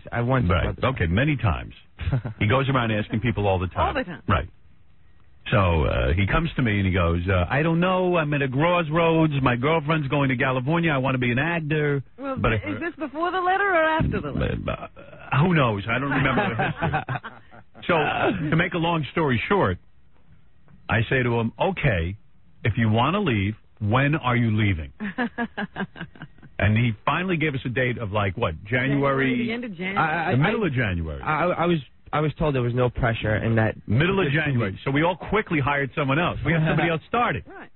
There's no, like, foot up my ass to leave. No. No, remember, though, when he said he was leaving, we said, are you sure? I said to him, I've got to hire someone else to replace you. Yeah, if you leave, we have to get a replacement. Because we don't have a lot of money for salaries, and since you're getting a little bit of a salary here, I'll give it to somebody else. I got my W-4 back. Yeah. I probably shouldn't tell you. Go ahead, tell us. Go ahead. Take a guess how much I made. How much did you make for the year? $9,000. All right, well, that's more than I thought you got. That's all you deserve. How much did you make on appearances this year? I don't know. And play? Well, look, two other jobs I do. No, I'm not. Because of the show, you had a pretty decent year for a guy his age. Right. How much did you make total? It probably around 30. Yeah. Altogether. That's not bad. Made about 30 grand? But, like, I have to... Make breakfast? You got to work hard. He's going to say, I have to hustle. Yeah, but I have to work on. I have to work. I'm working very hard to make that kind of money. Well, yeah, join the club. Yeah, that's what it's called, work. No, I love to work. Yeah, and you have no skills. None. And you made 30 grand off of this show. It's great. Plus perks and I got a great apartment in the city, and I live the coolest life in the world. Right. Sure. So what are you complaining? Oh, I'm not complaining. That's why I just. So anyway, he complained and he complained. He goes, I did. I'm going to leave because you thought like if he said he was going to leave, he was going to get some more money. No. That was never my intention. Ever. No. Ever. That's not my intention. No. Just don't say that, though. That's not true. No, don't say that. No. Where's that song? We don't have Humming again? Take your shirt off, Scotty. Oh, here's Scott Einziger's tattoo. Oh, we're going to have an unveiling. But anyway, before you take the unveiling, let's just remind everyone. So Gorilla goes, okay, well, I'm leaving the show. And he was angry when he said it. No, but I was angry because... And everybody came up to me and said, he doesn't really want to leave the show. This is foolish of him, and he really is making a big mistake. Yeah, he doesn't want to leave the show. I said, you think so? So anyway, of course, to make a long story short, he keeps delaying it now. Now he's not even going to California. Right. But I'm leaving. Because I got a job. He's got to leave the show. And now he goes, tell everyone what your job is. I'm going to be casting a movie in March. You're laughing, but it's exactly what I want to do. He went from never being anything. Right. Now he's casting a movie. You can imagine what this movie is. It's an independent movie. Yeah. What's the budget? The last budget on the film they did was $750,000. $750,000. Yes. And you're going to be the casting director. Yes. And you've never done this, and the guy's going to put it all in your hands. Yes. And we're all going to be working together. Yes. He said to me, and this is what I wanted, to get into something and just do it. It's true, though. Like, I'll admit, I don't know what I'm doing, but I'm going to learn. That's good. And that's what I want to do. Someone hired you to be a casting director on a film, and you don't know what you're doing. Exactly. Well, he said they gave him the option, what do you want to do? You're not even the assistant to the casting director. No, you're the casting director. Yes. You've never done it. No, but you know what? I know people that work in casting offices, and I've asked them if I can come in and observe for a couple, and they said I'm going to be like working. And in 3 days he'll learn their job. Exactly. Not in 3 days. I've got a month and a half to learn, and I'm going to be going in and working with them. I got to see this movie. You should. It's going to be great. Yeah, I want to see it. You will. Yeah. Howard, it's been really uncomfortable around here because I've been trying very hard. I don't want. Steve said he was leaving. Right. I don't want him to feel like I'm pushing him out. On the other hand, I got to replace him. Right. So I've been conducting interviews. Yeah, I mean, and he's hearing all these things, and then he comes to me and he's like, "Well, why didn't you hire me for this job?" Well, you didn't say. He said somebody else. It's not. But he's admittedly not qualified for it. Yet I understand there's a little bit of anger that he didn't get hired for the job. That's not true. That is absolutely not true. I never made you feel that way, and I'm going to be honest. It never crossed my mind. Okay, because somebody told me that you were mad. Like you said, well, I can help Gary return phone calls, and I can book gas. No. In his letter to you, he said, I am no help to Gary at all. No. I've never said that to one person ever. That is something you made up in your head. No. Somebody told me. No. Go back to playing commercials. No. The point is. No. It's just like I just love how people just make up a bunch of different things about what's going on. But the point is, when you tell people that you're leaving a job, you have to leave. You have to leave. I'm going. We believed you. I know that, but you know what? Something else came up. I would have been gone. I would have been gone at the end of this week. Hold on. Can I tell you, I had a very uncomfortable moment with Steve. Very uncomfortable. I felt very bad about it. Yeah. You know, I have a new guy starting on Wednesday. Right. And Steve told me he's not leaving till February 13th. And all I said to Steve won't leave. Yeah. All I said to Steve was, I just have to look into this to see if this company's willing to pay him and more. He was so upset. What you guys, I can't stay. You guys want to get rid of me? But in the meantime, I don't want to get rid of you. He's out of his apartment. He's the one who came to us and said he wanted to leave. I know that, but I said that I was thinking of leaving. It came up on the air that all of a sudden now I'm going. You said you whoa. Steve said to me, I will give you an exact date. I'm out middle of January, the end of January at the latest. Yeah, and that was. It wasn't. I might be. Maybe I'm out by the end of January. We assumed you were telling us the truth. What was your response to that, Steve? There's no pressure at all. Right. And you leaving? Get out there? Just give me your 2 weeks. Right. Okay. So I gave him more than 2 weeks, and before I even gave him the 2 weeks, it was already like we got someone go. Well, so that's Steve, fine. But I understand that. I really do. What job do you quit and then stay for 2 months? But I didn't quit. You did. You did quit. You said, give me 2 weeks. No, but you never said, give me 2 weeks at the end of January. We asked you when you were leaving so we could hire somebody to replace you. What are we supposed to do? Be you left shorthanded? Absolutely not. No. We're not supposed to hold anyone? I need a little lead. Am I hire anyone? We're supposed to tell somebody to wait until this job is open. But as I was, going to give the 2 weeks, then this other job came up. So it was kind of like... that's your headache, not necessarily ours. Yeah, but you said there was... Okay, no, that's fine. Yeah, we got to move on. You absolutely have to move on. Right. The only thing I'm good for the show is getting your breakfast. Right. I understand that. If That's you want my to role. keep getting my breakfast, you can. But for not free. For free. a salad. Yeah, I mean, it's ridiculous. No. So how is your roommate has gotten a new roommate? No. No. Yeah, no. Ganji told me he's got a new roommate. Even told me who it was. Yeah. And it ain't Grillo. Right. But the deal was I wasn't leaving the apartment. His friend was going to come in and stay during the time I was gone. So that's not going to happen now. No. Right. So you have to leave the apartment. Meanwhile, you're not leaving. No, I'm not leaving the apartment. It's my apartment. My name's on the lease. Yeah, but it wasn't like they were leaving the lease. They were coming in to stay in while I was gone. All right. And I don't know. You know what? Who cares? I'll tell you, Howard. When Ganji told me that he had a new roommate coming in, I assumed that the end was close and really went into action and getting. Look, as of last week, I had an apartment and a car in Los Angeles, but this job came up, so now everything's changed. Everything is willy-nilly. Can I just ask one more question? I still don't understand how he's a casting director. Do you know how what a pay him? That's what I need to know. What are they paying you to be a casting director? That hasn't been discussed yet. Oh. I'm not worried about it. You know what? If I have to go out and be a waiter and a bartender and sweep floors, whatever I have to do, as long as I'm learning something, I don't care. What makes you think you're qualified to sweep floors? What job do you know they sweep? Everyone always says to me, I'll sweep floors if I have to. Have you seen any of these jobs listed floor sweeper? I don't know anybody paying somebody to sweep a floor. Look, it's not like I'm going out to look for a job to sweep floors. It's a scenario that I don't care what I want to do to make money. I will tell you, one of the reasons why I will never, ever leave this show is because when I go to get another job and I have to end up in McDonald's, I don't want the whole world calling in. Yeah. As soon as Steve gets that job sweeping the floors, people will be videotaping him. I don't care. That's fine. Right. Do it. You know what? It doesn't scare me. Scott Einziger, you went out and got a bad tattoo. Let's Not see a it. bad tattoo. What did you do? You got a girl's tattoo? Barbed wire? I don't think it's a girl's tattoo. Did you get barbed wire? It's not barbed wire. Let me see. Roll up your sleeve and let's take a look at it. Shirt off, Take your shirt off. Take it off, baby. Now, why all of a sudden did you decide to go get tattooed? Well, I've already had a tattoo. I see. Yeah, we know. He has a tiny roadrunner that looks like a mole. No, it's a scorpion. Is that what it is? Where's that? I never saw my that. sign. That's your sign? Yeah. All right, go ahead. My sign. I'd appreciate that. Make your sign a little bigger. All right, here comes his shirt. Where's the Scorpio? The Scorpio is on his arm, but it looks like a birthmark. Let me see this. Hairy dude. Yeah. Oh, you didn't go all the way around. It's No, you didn't. Oh, Lord. It's a little break. There is a break. Oh, you didn't go all the way around. Well, stop making a muscle. Just hold your arm regular. It's like flexing for me. Wait, turn around. Let me see. Stand up. All right, now turn to the side so I can look at it. Why does that look so gay? Everyone in the E-room likes it, including Scott DePace. Oh, really? There you go. Well, yeah, there you go. Yeah. We're going to say it's there. That's not gay. That's not bad. Let me look at the little tiny thing on his other side, Rob. That's his Scorpio. I never noticed that before. Yeah. I've had that for a while. You look like Cunanan, that guy who killed Versace. That's who you look like. Doesn't he? Can I put my shirt back on? Yeah. Let me see that one last time. Wow.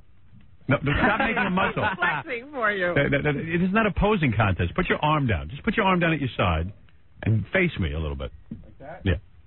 I can't get him to pose. No. He doesn't know how yet. You know what the Turn problem to is, the Howard? side. No, you know there you go. Howard, you know what the problem is? It's not necessarily a bad tattoo. Yeah. It's that Scott's not a tattoo guy. Yeah. Because tattoo guys are like mean and angry. Well, I know. that tattoo he's Interesting not. about it. Yeah. I'm saying it would have been cool if he had a skull or something. He could have used something angry to Toughen him up? toughen him up a little bit. What are you getting next? I'm getting some on my finger, actually. You are? Yeah. What? Your finger? What? Like your forefinger? No. My pinky. What? It's a little symbol. Looks like a ring. Who designed it? And I don't know. It's been around for a long time. It's just like a traditional tattoo. What? And look at you. Where did you find yours? Off the wall. No, someone designed it. The guy owns a tattoo place. Why don't you put a picture of Liberace on your arm? Yeah, Might have looked good. He's freaking out, man. He's the tattoo king. I know. now. He's a changed man. Hey, he sure is. I believe me, I hear everything. He thinks I don't. All right, very good. Oh, here's a guy who wants to audition for Gorillo's movie. Oh, here you go, casting director. Yes, Nick. Yes, how you doing today, Howard? Yeah, all right. Well, here you got a hold of a famous casting director. Yeah, I understand that. Yeah. I've probably got about as much experience acting as he does being a casting director. Right. Then you're probably perfect. Exactly. Right. That's my thought. I thought it would be great. All right. You know what? Gorilla will only want people with experience. Really? I'm sorry. Are Hey, you Scott, come here. in the union? Yeah. Am I in the union? Who cares No, I'm about a pure this? capitalist. All right, good. Go audition. Are you in the union? Are you in the union? Do you go somewhere and get your chest hair cut? No. You don't? No. Someone told me you did. No. Do you go to a tanning salon? Because you look tan. No. No, he was in I was in Cancun. Oh, were you? Yeah. When were you there? A couple weeks ago. Oh, I didn't know. Over the break. Who's saying he goes to a salon to get his hairs cut and a tanning salon as well? I shaved down. That's the only thing I do. Is that what you did? Yeah. Oh. Why? I don't know. Guys are handing me notes saying that you go to a tanning salon now. And No. I'd tell you if I would. I wouldn't be I know. impressed by that. And they said you went to a place to get your chest hairs cut. No. Is there such a place? I don't know. All right. That's exciting. Good for you. Thank you. Glad to see all these new changes. Anything else? No, that's it. Thank you. Very good. All right. There he goes. Yeah. Wow. All right, now I got some tape to play for you. Okay. All right, so you're going to go to your new job Yes, sir. as a gazzing director, but you don't even know what you're going to make. Not even know. No, you haven't said to them, gee, how much money am I going to earn? Well, I was offered the job. I'm going to take it, and we really haven't care. We haven't sat down and really Do it discussed for the all odd. of We haven't sat down. We haven't sat down. I'm doing it for the odd. I'm doing it for the experience. Right. I'll learn. You know, just throw me in the water and I'll swim. Yeah, you're going to learn that you should ask about your salary. Yeah, you're going to learn all right. What is the name of the movie? It's going to be called. It's going to call. The Hindenburg. The disaster. Titanic. What is it going to be Keep called? the change. Keep the change. Yeah. And what is it about, And quickly? they will. It's going to be about corporate restaurants. Corporate restaurant. Yeah. Well, that sounds fascinating. Wow. It is. Yeah. Everybody's been waiting for that movie. You know, I was going to do a movie about corporate restaurants. Can I take your order, sir? They're going to get theirs done first, Howard. What is a corporate restaurant? Like an IHOP? Something like that. Yeah. I see. Well, everybody's got a story about like restaurants. A restaurant owned by corporations is Yes, what you're talking and about. how it's run. Like it's a movie about how a restaurant runs? How restaurants are run. I see. You know, So it's more of a documentary No, it's going to be like a sort of a spoof on restaurants. Yes. All right. Mm-hmm. Well, I bet there's a big demand for that. Yeah. You know, when I first heard the idea for The Exorcist, I said, gee, what a dumb idea. Movie about a woman who gets possessed and they somehow get the devil out of her? Yeah. Titanic. I said, why don't they do something about a restaurant? Who wants to do a movie about a ship that sank, you know? Right. Well, you certainly have your finger on the pulse. Yeah, okay. It's a movie about mayonnaise. Joey, go ahead. Ketchup. Hey, I got a job for Steven. Steve, you want to work hard? $220 a week in a deli. You can sweep my floors, clean the windows, throw the garbage out, and change the juice in the pickle barrel. I'm there, man. He's not even sure that he needs the job. He doesn't know how much he'll be making. He might be making $750,000. He work for free. He's done. He can work really hard. He'll learn something. I'll work hard for you, man. As long as I get experience. Yeah. I'll learn. I'm like you put me in the pool, I'll swim. You can't be rude to the customers either. I heard that little bastard's pretty rude to people. Yeah, well, he's going to learn his lesson. You know me. All right, thank you. All right, well, very good. Congratulations. Full life experience, man. All right, well, I'm sorry to see you go. Yeah, I'm sure. And then what about your acting career? Will you be acting as well? Absolutely. I'll be in the movie also. Okay. Oh, he's going to cast himself. That's Smart the first move. person I cast. And what part will you take for yourself? It hasn't been, worked out yet. Is there a conflict of interest there that you're the casting director and you're going to cast yourself? No, I was actually. I filmed the movie When, which is the first movie that these people produced, and they put me in the movie. That's the one I shot like in October, and before I even got hired to do the casting, they said they wanted me to. All right. Well, you know who will be here later? Robert Duvall, and please stay away from him. I will. Don't All right, worry.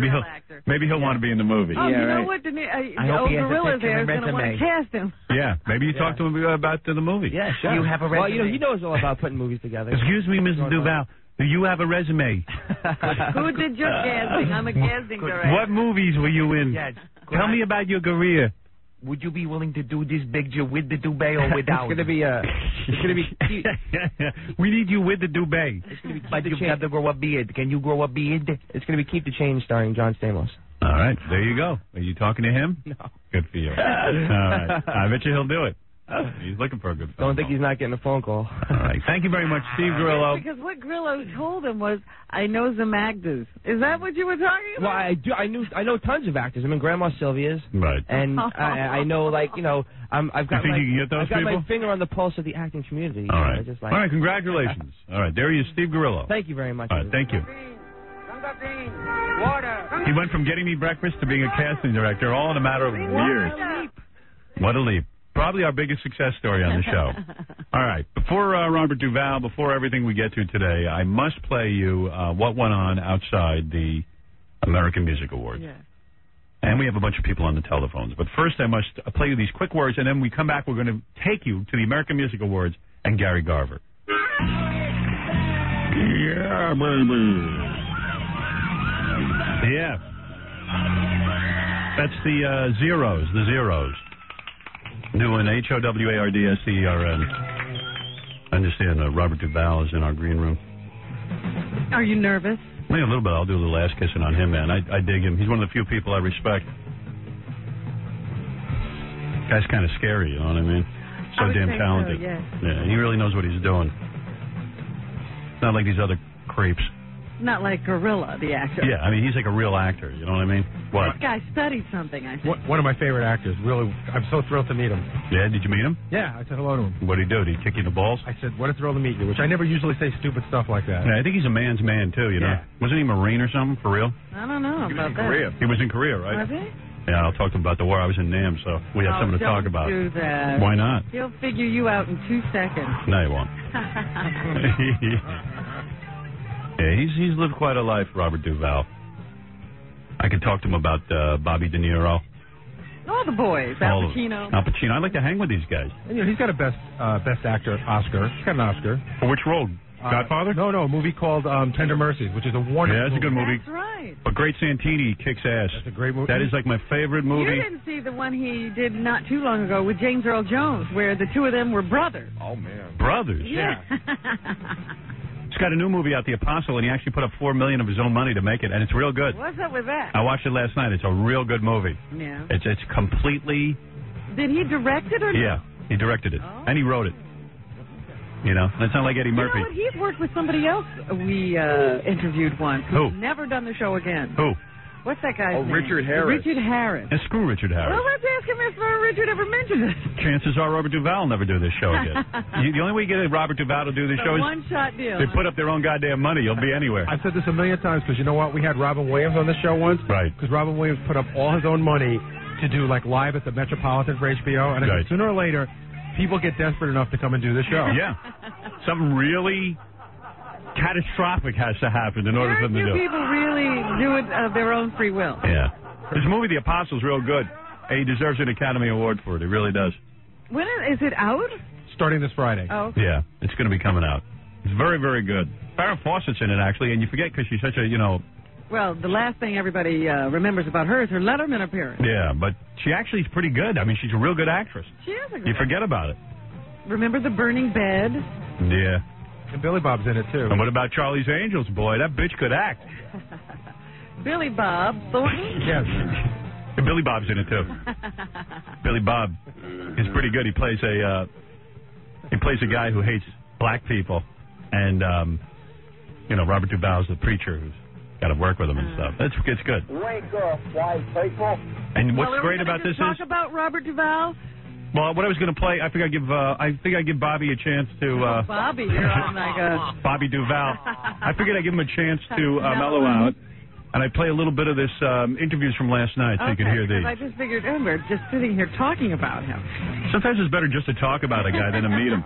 Sometimes meeting him can be a real disappointment. You know what I mean? Well, hey, we'll see. Let's, these are real quick. Last night, Gary Garver from KLSX in Los Angeles went up to Boys to Men. He was at the American Music Awards. That's right. Here we go. That's a couple. Here we go. Okay, let me make sure this is the right one. No, this is wrong. Okay, here we go. Boys, can I just ask a couple questions for CBS Radio? Boys. Hey, who you calling boy? Oh, that's your name, you nitwits. You aware you spelled boys incorrectly? Yeah, we figured it out like 3 years later. Why are you guys so nice? My moms make us be that way. We have no choice. Do you try to be nice so that white America will like you? No, we're just nice at heart by nature. Do you have a large gay following? Who? A large gay following. I don't know, but they buy records too. So hey, all of our fans for all we their hope support. so. We hope so. I mean, they buy records too. Right. Is the Pope evil? Is the Pope evil? No, I don't think so. I don't know him personally. Thanks a lot. Hey, pretty good interview. Boys to Men are really nice anyway. Yeah. I like those. I think I can kick their ass. No, I don't think so. You don't think so? Pretty big, don't you think? They're big, but any guy who dresses like a sailor, I think I can kick their ass. There isn't much ass I can kick, but I think you think Boys to Men ass you can kick. There might be some brothers I can beat up. All right, here's Trisha Yearwood. Who is that? She's a country singer. Oy vey. Now, Howard, I got to tell you, the first question is really offensive, and then it just goes downhill from there. All right, let's see. This is like riding a bucking bronco. That's you see right. how long you can stay on. All right, here we go. Hi, Tricia. How you doing? Can I ask you some questions for CBS Radio? Is country music to lynch people by? New music to what? Music to lynch people by. To lynch people by? No. Of course it is. To resent that punk Leanne Rhymes. No. Do you miss Hee Haw? Yes. Do country singers fart in the bathtub? Bye. Oh. That was the one that got it. Well, that ain't right. How about a little foreplay before you get to the rough questions? All right, here's Julio Iglesias. He's, you know what? He's a big himbo. He really is. Just what you said. He's just a good-looking guy, or he was at one time. Right. But I don't even think he understands English. Really? I don't think anybody on this show understands English. What do you think of that? I bark out orders. Nobody pays attention. Here we go. Julio, can I ask you 2 questions for CBS Radio? Yeah. Why is your son so jealous of you? No, he's not jealous, my son. No, he's a happy man. Do you think the Pope should be condemned for criticizing the United States? Excuse me? Do you think the Pope should be condemned for criticizing the United States? I don't know, sir. I don't talk about politics and things. I'm just an artist. I love to be here tonight. That's very important for me. Thank you. Thank you. He's just an artist. I respect that. Nothing worse than artists talking about politics. Keep out of it. That's right. Every time he talks, I just hear Ricardo Montalban going, rich Corinthian leather. Yeah. All right, you know Bones, Thugs, and Harmony? The rap group. Rap group, all right. They were there, too. These guys are the polar opposite of Boyz II Men. Right. They're tough guys. Oh, these guys scare me. They're probably all shorter than me. All right. Hey, Bones. Hey, how you guys doing? Can I ask a couple questions from CBS Radio? Do you use your celebrity to get laid? Man, I'm a married man. I saw, you know what I'm saying. The bitch gon' give it up. What was that? What is that about the bitch? I don't know. I didn't hear it entirely. The bitch going to give it up? The bitch gonna give it up. The bitch gonna give it up. Last guy to say that to me was Bill Clinton. Do you think Clinton should resign? I mean, nah, he ain't. He don't got to do that. He don't got to do that. They got a lot more things to be worried about than who the president kissing, you know. Why are there so many Jews in the music business? It's big money. Big money. Entrepreneur. You know, it's dollars. That's all. You know what I'm saying? I mean, they've been here, so they. You know what I'm saying? They got the cheese. You know what I'm saying? They the ones, circling that. Are you angry that no talents like Hanson and the Spice Girls are so successful?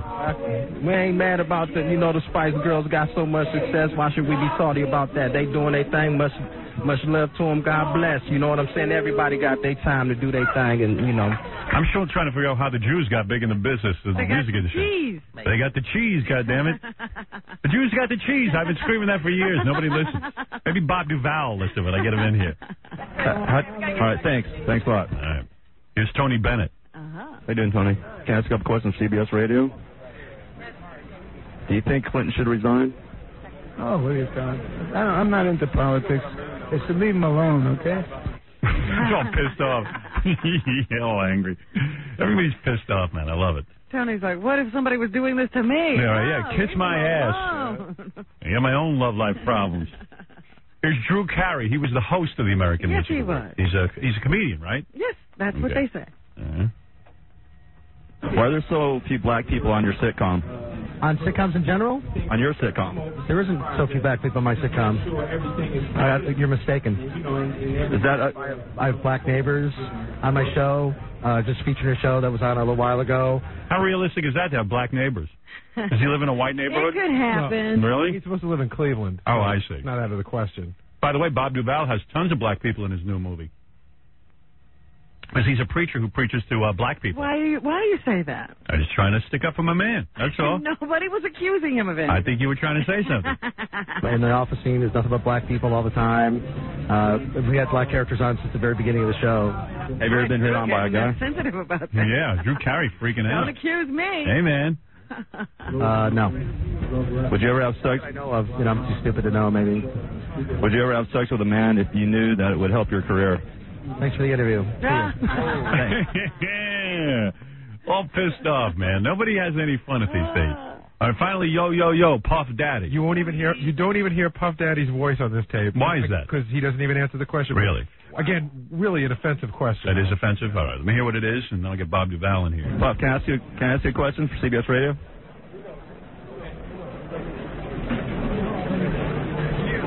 Can I ask a question? Do you agree with Chuck D that the police are an anti-nigger machine? Was he nuts? Oh, man. What's with that guy?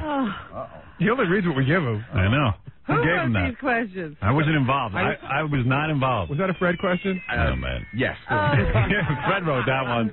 I was not involved in that. It was based on the book Fight the Power by Chuck D. All right, it's a legitimate question. It's his point of view, not mine. It was a quote. Said, do you agree with Chuck D? Do you know what Gary Garver looks like? I guess it's a little weird when it's a white guy with blonde hair asking the question. Okay, let's see what Puff Daddy doesn't say.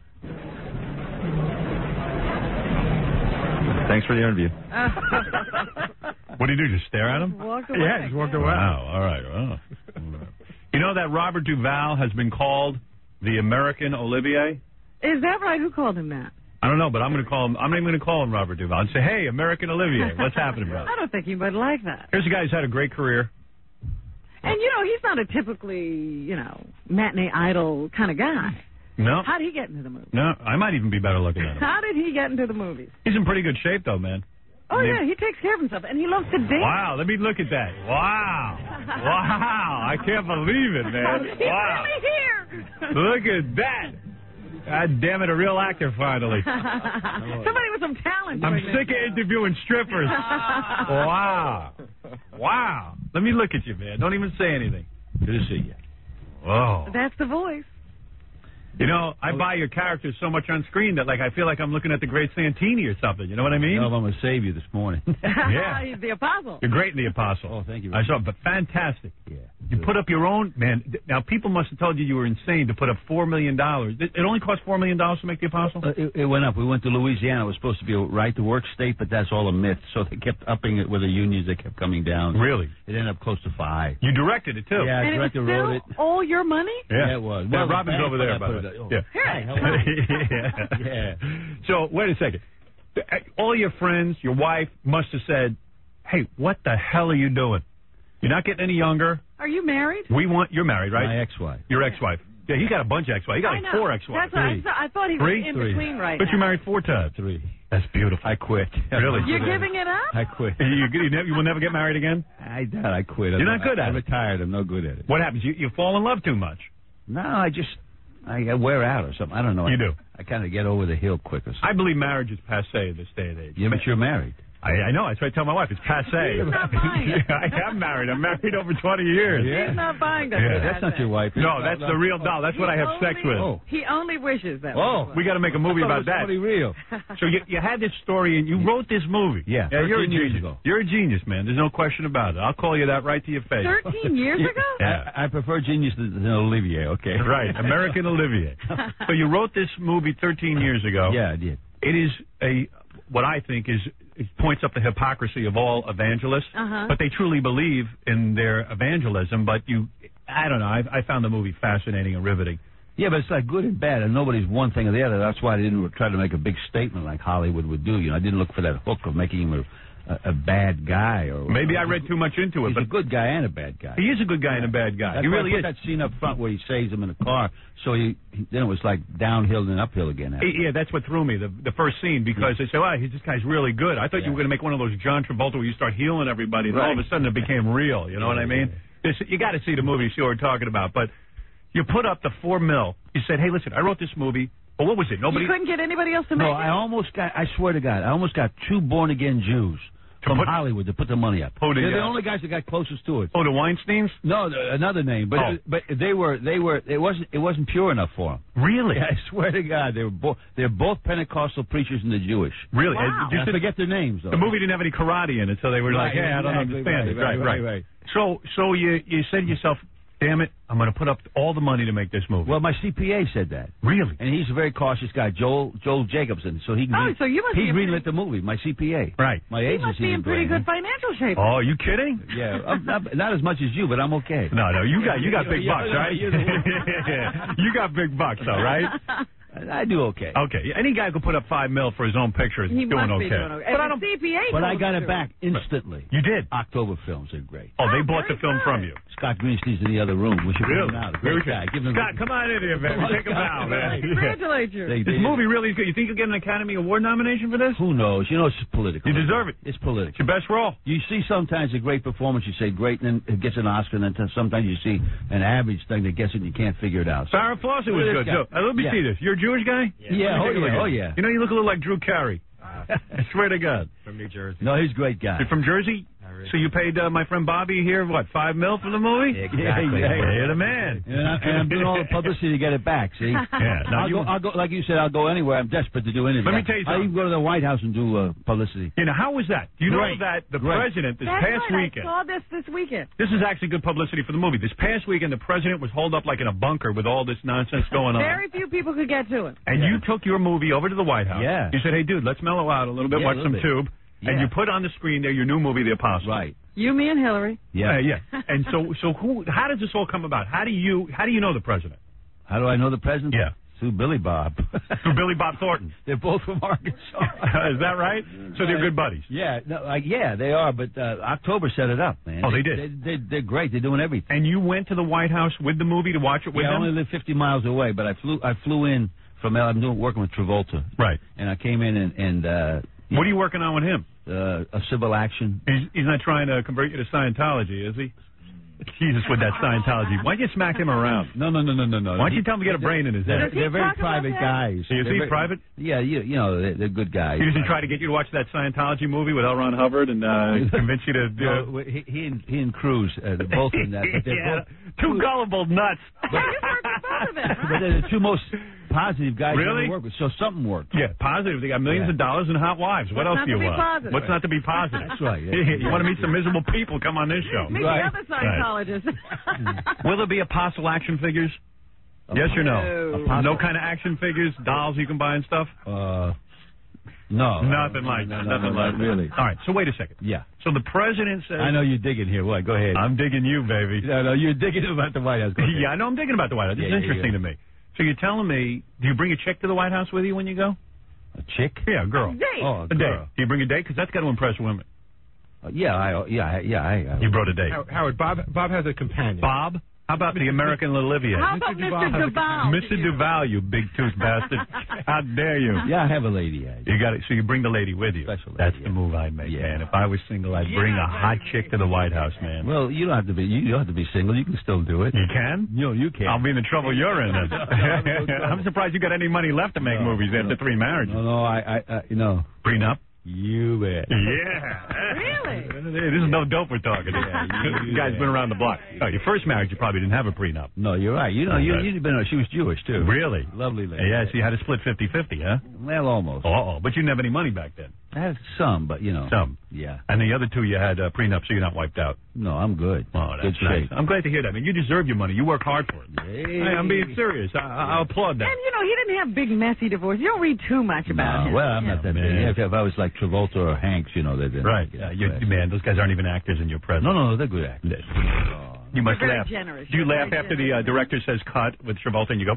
No, they're good. I mean, some of these guys in New York don't think I'm a good actor. Come on. They do the best they can around you, right? Am I correct? Are they intimidated? No. Oh man, Are you kidding? No. I could keep up with you, man. No, I hear your movie was good. I didn't see it yet. Nice. If they do a sequel and you don't play the part, who would play? I mean, Groucho's dead. Who would play you? Probably the Fly. What's his name? Jeff Goldblum. That's who we'll get. Oh yeah. I'd be honored if you played me.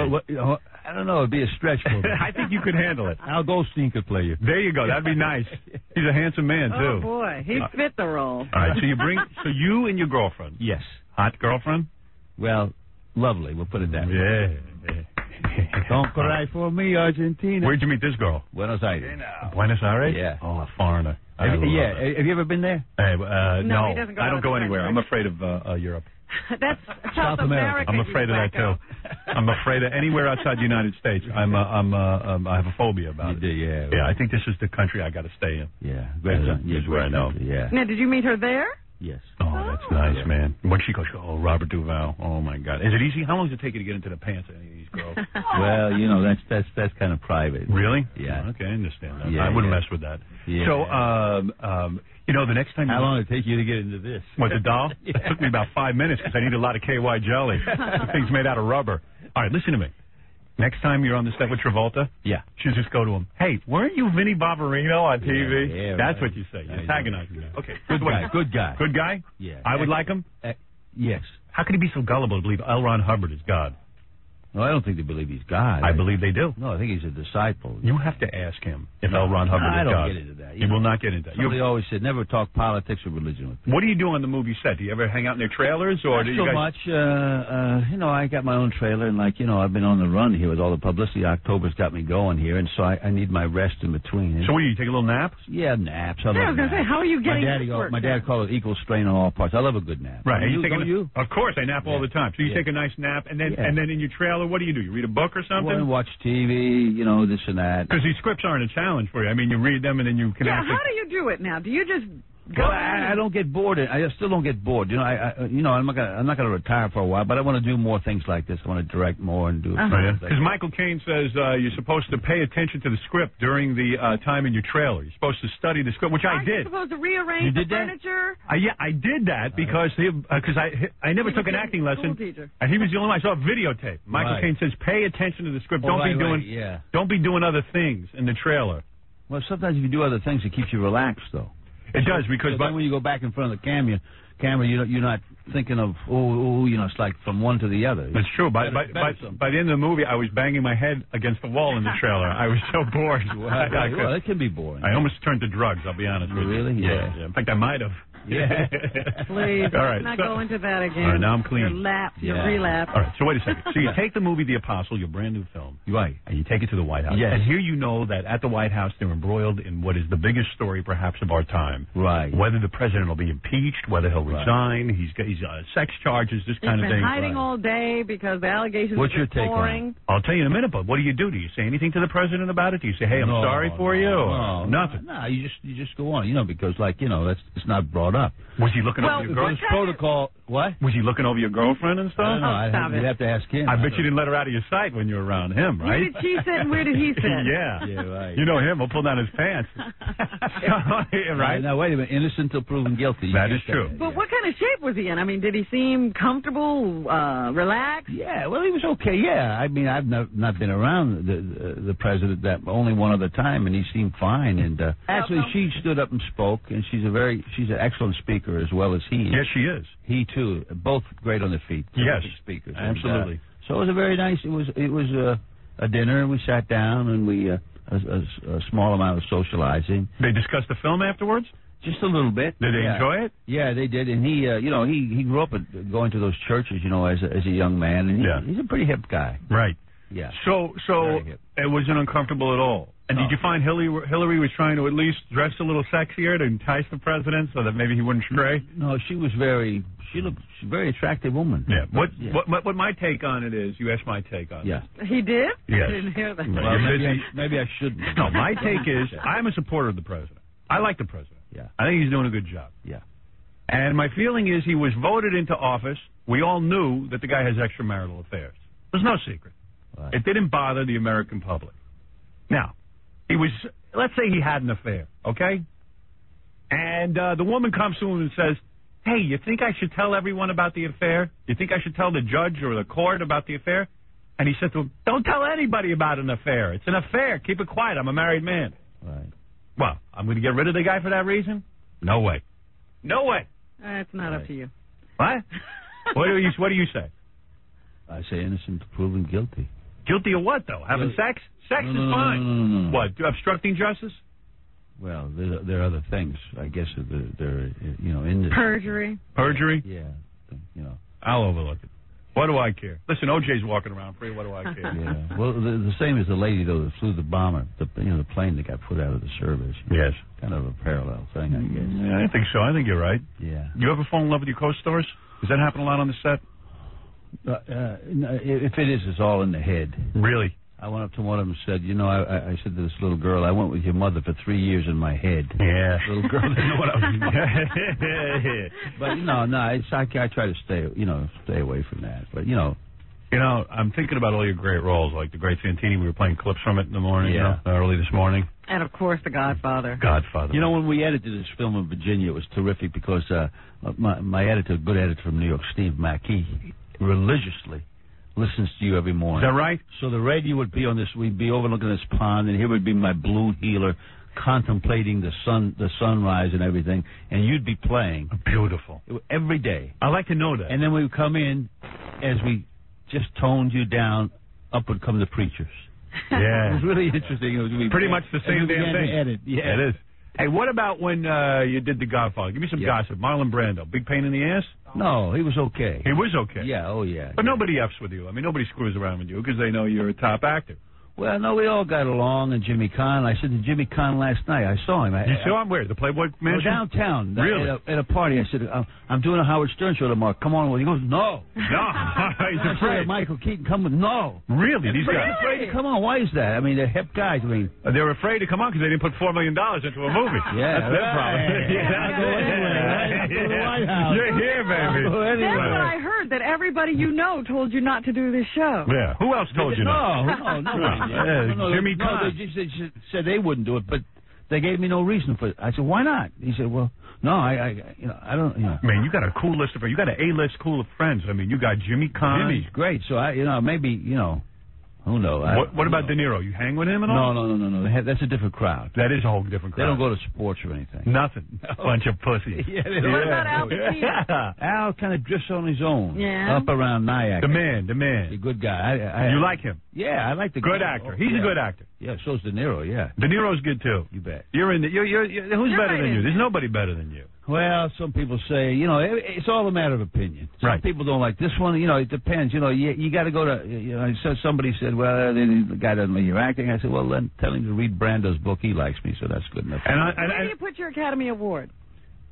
It's on my mantle in Virginia. Yeah. You proud of it, or you don't care? Oh yeah, no, yeah, it's nice. It's a nice thing to have. Jimmy Keene, my friend, he's another actor. He always goes over to it with new dates, right, and tries to make points through my Oscar. You know who deserves an Oscar?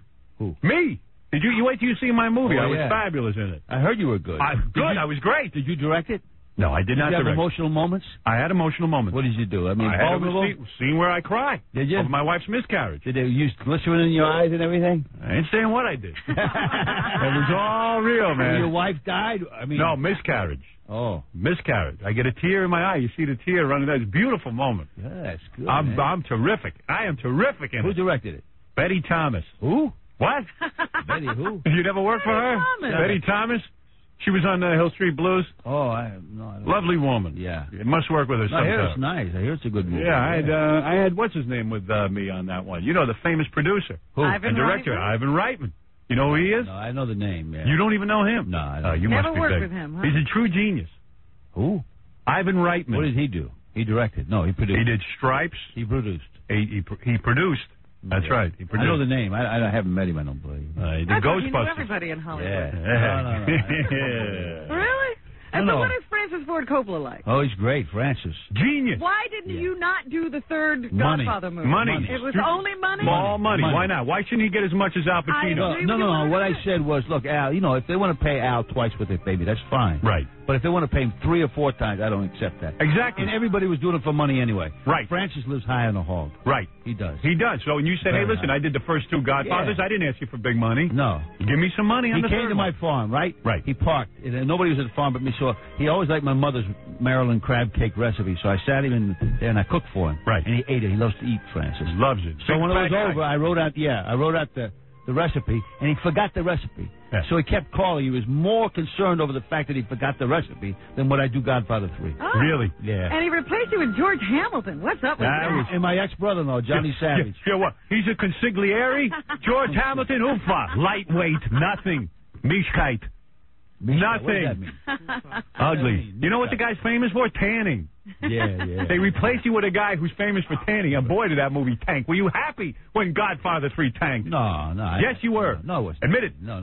You were not? You were not happy? No, for Francis, you weren't in it, but it was as good as the other two. I have said on the air, as good as the other. the greatest 2 movies ever made in the history of filmmaking are Godfather 1 and 2. In this country. In this country. Yeah, it could be. I know I'm right. I can't name one that was better. Oh, some of Scorsese's movies have been good. Scorsese's pretty good. Oh, very Goodfellas is good. Well, no, back further, like Raging Bull. That was good.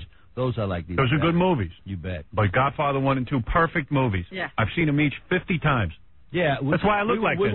We went to the opening, second opening, in San Francisco after 25 years. It was almost more exciting than the first time. It was great. Boy, I bet you can get laid after you're in Godfather 1 and 2, huh? Ask Jimmy Kahn. I don't know. You don't know? I bet you've had your share. How many women you figure you had in your lifetime? You tell me first. I'm going to tell you at least 100. And I'll bet you they're actresses, too. You? You? No, not me. No. Me, I've had like maybe 5 or 6. Oh, yeah. I once counted. What, I have about 10 women?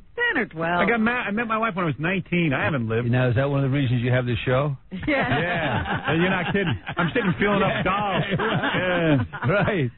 Did you do Laura Dern? I bet you had her. No. You didn't have her? We never. She's with Billy Bob. Billy Bob. I think. That's right, yeah. That's right. Who knows? That's Who knows? Billy Bob looks real skinny now. Well, let's see if some people got to. Hey, you got to see this new movie. Now, when's it open? Friday? Yeah, Friday. It's called The Apostle. The Apostle, yeah. I'm a big fan of Robert Duvall's. I mean, it's a different subject matter for you and a lot of people, but, we try to treat the guy fairly, turn it around, let it come from them, make it, give the due to these people. They're good people. It's about, I'll tell you what it's about. Let me handle this. Okay, all right. Because you're not real clear on what it's about. Let me help you with it. I can't help either one of you. I didn't see it. All right, I saw it. Now I want to hear the insightfulness of Howard Stern here. You know these evangelists, especially like this guy, is a white kid, went to black churches. So he's a white guy who preaches like a black man. But the it's guy, like a tent preacher? Yeah, but you know how you know how Jimmy Swaggart doesn't really believe? No, he does. You think he does? Yeah, he does. What he does. You see, but that's the thing. You know how you always wondering, like you see these guys, you go, do they really believe? Yeah. Are they Or religious are they just trying paranoid? to get some money out of my pocket? Yeah, I mean, what are they? What is their story? And in this movie, you meet a guy like this who really believes. I mean, this guy's whole life is about this, about religion, all that. Exactly. But he's also a human being, and he's flawed. Yeah. And he can't keep, because he's such a religious kook, he can't keep it together with his wife. Not a kook. I call him a kook. No. You don't think he's a kook? Not at all. Oh, come not on. Not even close. Please. David in the Bible was a kook. No, this guy, excuse me, this guy, and I apologize for that. Duval, no. Mr. Duval, really, easy. Not a kook. What'd you eat for breakfast this morning, huh? Not a kook. I say he's a kook. No, not Why at all. would you argue? Not a kook. What do you mean, what am I going to argue? Go ahead. Go ahead. Why would you argue? But all I know is, Go ahead. when Robert Duvall, the American Olivier, becomes this preacher, when he becomes this preacher, I swear to God, man, he's the guy. He is the guy. He's it's always the guy. a complete performance. I'm gonna, you pull out your pants. I'm gonna kiss your ass right now. Yeah. Go ahead. I'm gonna put my tongue on your ass. I don't do that to any man. That's not what I heard. Come on, go in the bathroom with me right now. We're gonna have sex. That's how much I love you. I was just telling Howard, I forget the name of the movie, the one where James Earl Jones was your brother. Yes. That was a great movie. A family thing. Yeah. A black guy is your brother. Movie. Yeah. How did I not see that? Billy Bob wrote it. You should have seen it. Billy Bob. What's going on with Billy Bob? Billy Bob's great, man. Billy Bob's good. He got skinny though. He did. Yeah, he looks good in your What's movie. up with that? Yeah. He's good in the movie. Yeah, good actor. Good actor. Good. Everybody's good in my movie. I would have done the movie. Yeah, but I don't think he would have fit. Sure, I would have. Yeah. Tag team preaching with Howard Stern. Yeah, I would have liked to have done that. You do some good preaching, my friend. What about Farrah Fawcett? She was okay on the set? Yeah. Was she acting crazy or what? No, she's good to work with. Yeah. She was supposed to be on Letterman last night promoting the movie The Apostle, and she didn't show up. Was she ever on this show? Yeah. Oh yeah. She was. Oh yeah. How'd she act? I had my tongue in her mouth. She acted fine. Wow. I started making out with her. I said, hey, let me come over there and make out with you. What did your wife say? My wife, I told her I didn't do it. Yeah, but she saw the show. Saw the show, but I denied it. Right. I'm like Clinton, man. I'm innocent until proven guilty. Yeah, I go over to kiss her. I say, hey, can I kiss you? She goes, yeah, sure. I go over. And before I know it, man, the mouth is opening up. I go, hey, I'm not stopping this. It's Farrah Fawcett, man. Charlie's Angels. Right. I start putting my tongue in there. I see no resistance. You're right. And then I put you down. Go ahead. And then I backed out a little bit. Yeah, you kiss. Well, you don't kiss. Hey, who's that broad who you? What's the name of that actress? Which one? The one you fall in love with down in the little town there in the movie The Apostle. Oh no, we just kind of kissed. Not real. She isn't bad. Yeah, nice for a good actress. What's that little girl's name? Miranda Richards. Nice. I might actress. have to. If you line it up for me, I might want to do her. Really? You want her on the show? Yeah. Get her. She played a Texas girl. You wouldn't believe it. Really? You wouldn't believe it. And Farrah didn't act kooky on the set? No, she was great. You had her under control. Oh, Because yeah. you were the director. Yeah. And when you told her to do something, she did it. No, I don't tell her. I just let her do what she, I let her do. I didn't try to let her do her thing. Yeah, let her within the, within Well, you know what they say about Farrah, that she's a prima donna. She has great demands, and she never shows up on time. She delays productions. They say she spends 95% of her day in the bathroom. Did you find that to be true? Well, she does go to the bathroom. She does, yeah. On the airplanes and everything. So you say, listen, man, I only got $4 million. I can't wait all day for you to come and act, right? We got it done. You got it. You did. You made a beautiful movie. You really did. Let a couple of the fans talk to you. How often do I get a Robert Duvall in? Yeah. Now let me go back to one thing about a kook. Now you're a good Jewish boy. You're. I'm half Jewish. You're the disciple of the. And I was in Vietnam. Oh, were you? You were in Korea? Oh, here no, he goes. Yeah, at the end. Congratulations. How many of them? What do you call it? No, I didn't fight over. What do you call those? I don't know. Koreans, whatever. How many did you kill? Come on, in the Bible, Did you kill any Koreans? David, he was worse than my guy. Did you kill any Koreans? No, I didn't go over there. You didn't? I went to New York instead to study acting. You were not in the Korean War? No, it's at the end. At the end? I didn't go over. You didn't go over? No. Oh, all right. That's how you did Vietnam, right? No, I did 3 tours of duty over there. Stop. Did you? Oh, yeah. I blew up a village. Yeah. I'm proudest of that. I got the enemy good for this country, man. You know how he went to Vietnam? By watching Apocalypse Now. That's right. It's a good movie. Yeah. I like that. Dan, go ahead. How many opportunities do you get to speak to Robert Duvall? Very few, but my father's spoken to him. Really? My father used to be a bartender at the Ginger Man across from Lincoln Center. Right. Hey, you been there? Yeah. Maybe you know my father. His name's Stanley Wagner. He was Who cares? Who cares, man? Ask a question. I know his face. Names I'm bad on. All right. Okay, yeah. But yeah, my father, he auditioned for The Godfather, for Al Pacino's part. Yeah, well, you got a question or what? Yeah, what But anyway, here's what I was calling. Got the American my father Olivier. was in the bathroom at the Ginger Man, Yeah. and he saw, Mr. Duvall's privates. Oh, dear. And he said now he knows why they called him the Great Santini, because he said he was, like, really amazing. Your father saw Robert Duvall's penis and said it was huge? You sure you're talking about your father? Excuse me? I couldn't hear you, Mr. Duvall. What about that, Mr. Duvall? Is that true that you are very well hung? endowed. You are well endowed? I don't know what the guy. Who is he? That's a plant. I swear it's not. The guy said he saw your penis in the men's room. And I'm more. I'll tell you Why something. did a father tell his son that? I think that's very... If I saw Robert Duvall's penis in the men's room, I would tell my son that. But I would. Howard. Yeah. My father, my family were not hung that well, and I guess anything could have looked large. All right, whatever. Who cares? My biggest disappointment in life is that I am small. I have hardly any penis whatsoever. And I got to tell you, man, it's a burden. See, when you pull down your pants in front of women, they go, wow, great actor, nice-looking guy, but wow, look at that apparatus. I got to tell you, I have nothing. Church music. Yeah. Give me a little preaching, will you, about my small penis. Now, does he do a lot of preaching? He really gets into it? I preach for 20 minutes at the end. Yeah? Yeah, how's a white boy like yourself? Well, a lot of white people preach that way. I mean, it's a phenomenon both races down. That's true. Yeah, it's one of the true American art forms, they say. Yeah, you know what? I am a guy, and Robin knows this to be true. On Sunday mornings, I get up early and watch these. We both do. Yeah, these televangelists. Yeah, well, some of them, I know they get into that, and they fall into the whole thing of being nouveau riche, and something turns. They celebrate the spectacle more than the substance. Yeah. But there are some good guys on television, and if you get out in the rank and file, there's some terrific people. You don't think you're sort of making a negative statement about televangelists and evangelism? You don't? No. Really? No. Maybe you just read it that way. Huh? No. I read it that way. No, not at all. I think you expose them for what they are. Well, maybe the good. I'm saying the chaff and the wheat. I'm showing that there are good guys out there. And you're showing them that they're human. Yeah, and there are bad guys too. But the good guys are the good guys. Right. And there's some terrific people out there. Wonderful. Here's a guy who James Robinson, wonderful preacher out of Fort Worth. When you see the movie, here's a guy. He's a great preacher. He inspires people. He can start a church up in no time whatsoever. Helps black people, poor people, all kind of people, right? But at the same point, he's abusive to his family. He's it's kind of like if you love the Great Santini. I mean, here's a guy. He's flawed. Yeah. He's abusive. He's close to a murderer. No. That's involuntary. Oh, come on. No, he does kill a guy, but he does. It's not as bad as David in the Bible, who sent a guy out so he could lie with Bathsheba. Well, I don't know, man. That's you worse. gotta see the movie. The guy. You know what? We all should see the movie. Yeah, why don't you all go see the movie and then come back? All right. So we can have this discussion together. So did you show this movie to your friends like De Niro and all these guys? Who knows about those guys? What they go see? Who not? Really? They can pay and go. Who's in your inner circle? I mean, who's like the close celebrity friends? I don't have any. You don't? Wilford Brimley.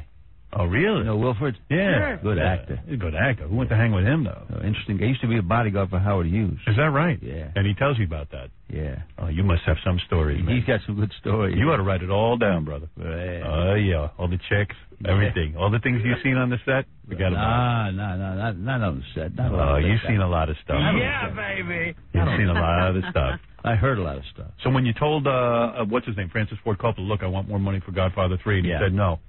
That was it. That's it. And you never spoke to him He since? never Yeah, I was up at his place recently. How much did you ask for? What, about $3 million? I forget. I can't even remember.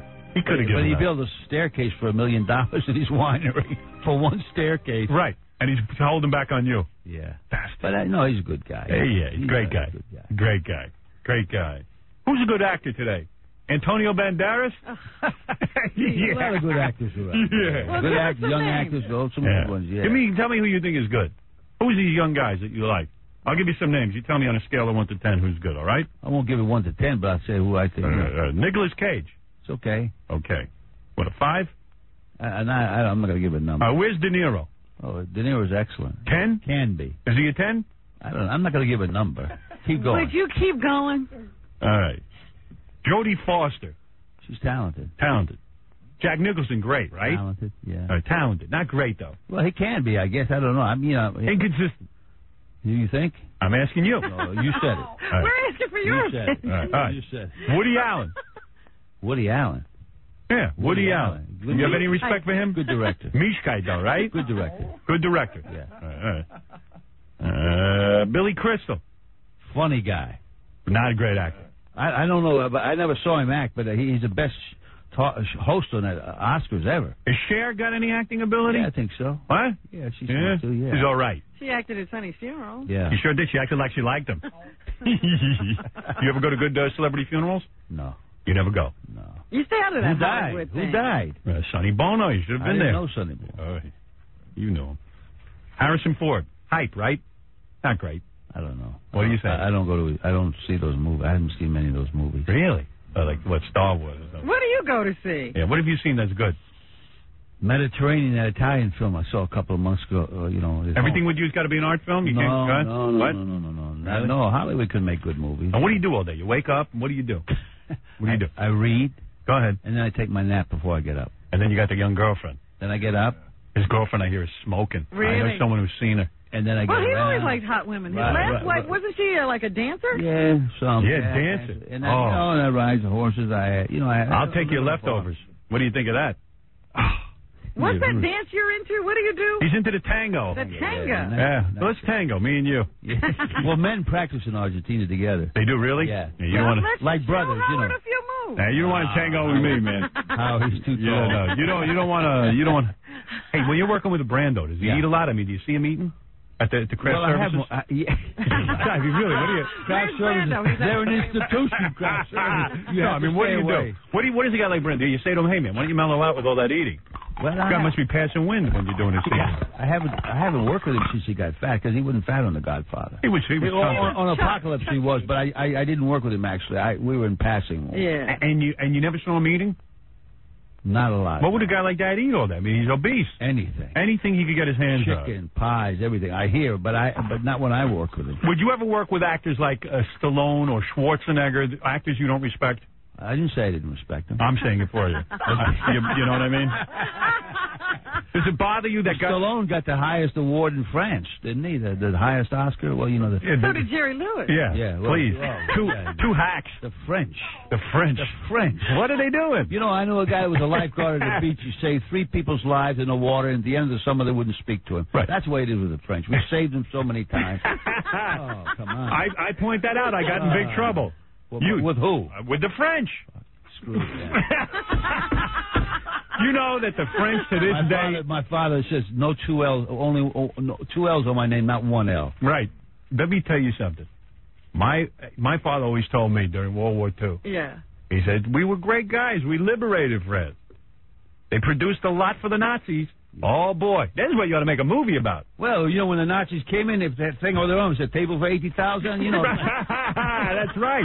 And my friend Tully Rector lives in Virginia. They come in at Normandy, and they send them the wrong way. They wouldn't tell them where the Germans were. How about we asked for them to use their airspace to go over and bomb Iraq? They said no. Yeah. Oh, Gaddafi, right. Yeah, they wouldn't even let us. They want us to bomb them, but they don't want us to go over. They want to trade with them. Boy, I love you, man. You're speaking the truth. I mean, there's a lot of good things in that country, some good All people. right, But there you go. But strange they don't like politics. us. They don't like us. And what did we ever do? They like the British war because we saved them. That's what they saved them. They don't like us. What de Gaulle said. They bent over for the Nazis. I want all Americans out within 48 hours, something like that. And then said, General Clark said, "Does that mean the 48,000 under the ground?" Yeah, you know. That's right. Didn't ask the Germans to leave. No, they worked overtime for the Germans. Exactly. You know that they never production. Well, they remind me of Germans with style. Right. You're a man after my own heart. You know, you got your head screwed on straight. I like you. Hey, okay.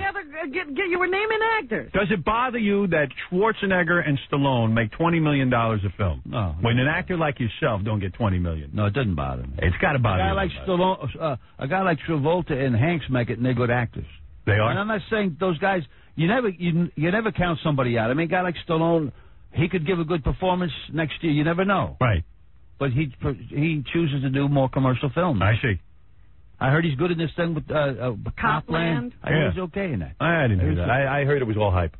Okay. Tom Cruise, the shortest actor you ever worked with? No, he's not that short. He's not? He's a good actor. What? Good guy. Clint Eastwood, big in the pants? Have you seen Clint Eastwood naked? No. You've never seen him naked? Seen those guys naked. You ever see any of these actors naked? Pacino? I bet you he's got a small penis. I don't know, man. You know. The wrong guy. Come on. Now, okay, here we go. I'm going to name a couple more actors. Go ahead. All right, here we go. All right? Those guys are good. Johnny Depp, he's good. He's a good actor. He's good young guys. What about Pacino? Did he wear a wig? I don't think so. You do not think so? I don't think Not so. in The Godfather. Not in The Godfather, but now. I don't know what's happening now. All right, here's the guy who edited your film. He wants to say hello to you. Steve. This is Steve. Bobby, how you Hey, Steve. Every day we listen to this guy, eh? Right? So that's why he called in, because he's listening. I'm sitting here with Robert Duvall. I feel like an good important guy, man. Steve. Good editor. He's a good interview. Good liberal guy, but he voted for Giuliani and he loves you. Right. All right, Steve. How you doing, man? Good, Bobby. How's it going? Real good. I hope you got something to say. Do you got something to say? Well, Howard, I just wanted to say it's absolutely true. We listen every morning, and Bobby would appreciate it, and then we kind of like fade from you to the preaching. Go back and forth. Exactly. All right, man. Thank you. Okay, Steve, Thank you, great. brother. Good talking to you. John Wayne a good actor or just a block of wood? Be honest. Well, I mean, towards the end, he was. He was okay. a block of wood. He was a block of wood. Better in that Rooster Cogburn towards the end. He got He got a little better. I think acting overall ensemble-wise has gotten better through the years. How old were you when you knew you wanted to be an actor? I was about 20. My parents pushed me into it. And what they say? Military family. They pushed you into acting? You ever had a family that pushed him into acting? Pushed me into acting in a military family. No kidding. Yeah. And I said to Howard, you're not like, typical matinee idol look, so nobody would. What are you trying to say? He's not good looking? No hair. You don't think he's good looking, man? In the movies, My brother said I should turn it around. Yeah. But you wear a toupee for the films if you have to. Some you will. A little one for that one. You never went for fake hair or anything. My mother tried to get me to wear a little hairpiece in life. I said, no, Ma, I'm not going to do that. No, you don't need that. But how do you get into the movies then? Everybody thinks you have to be so, What are you saying? He's not handsome? No, he's got a very interesting face.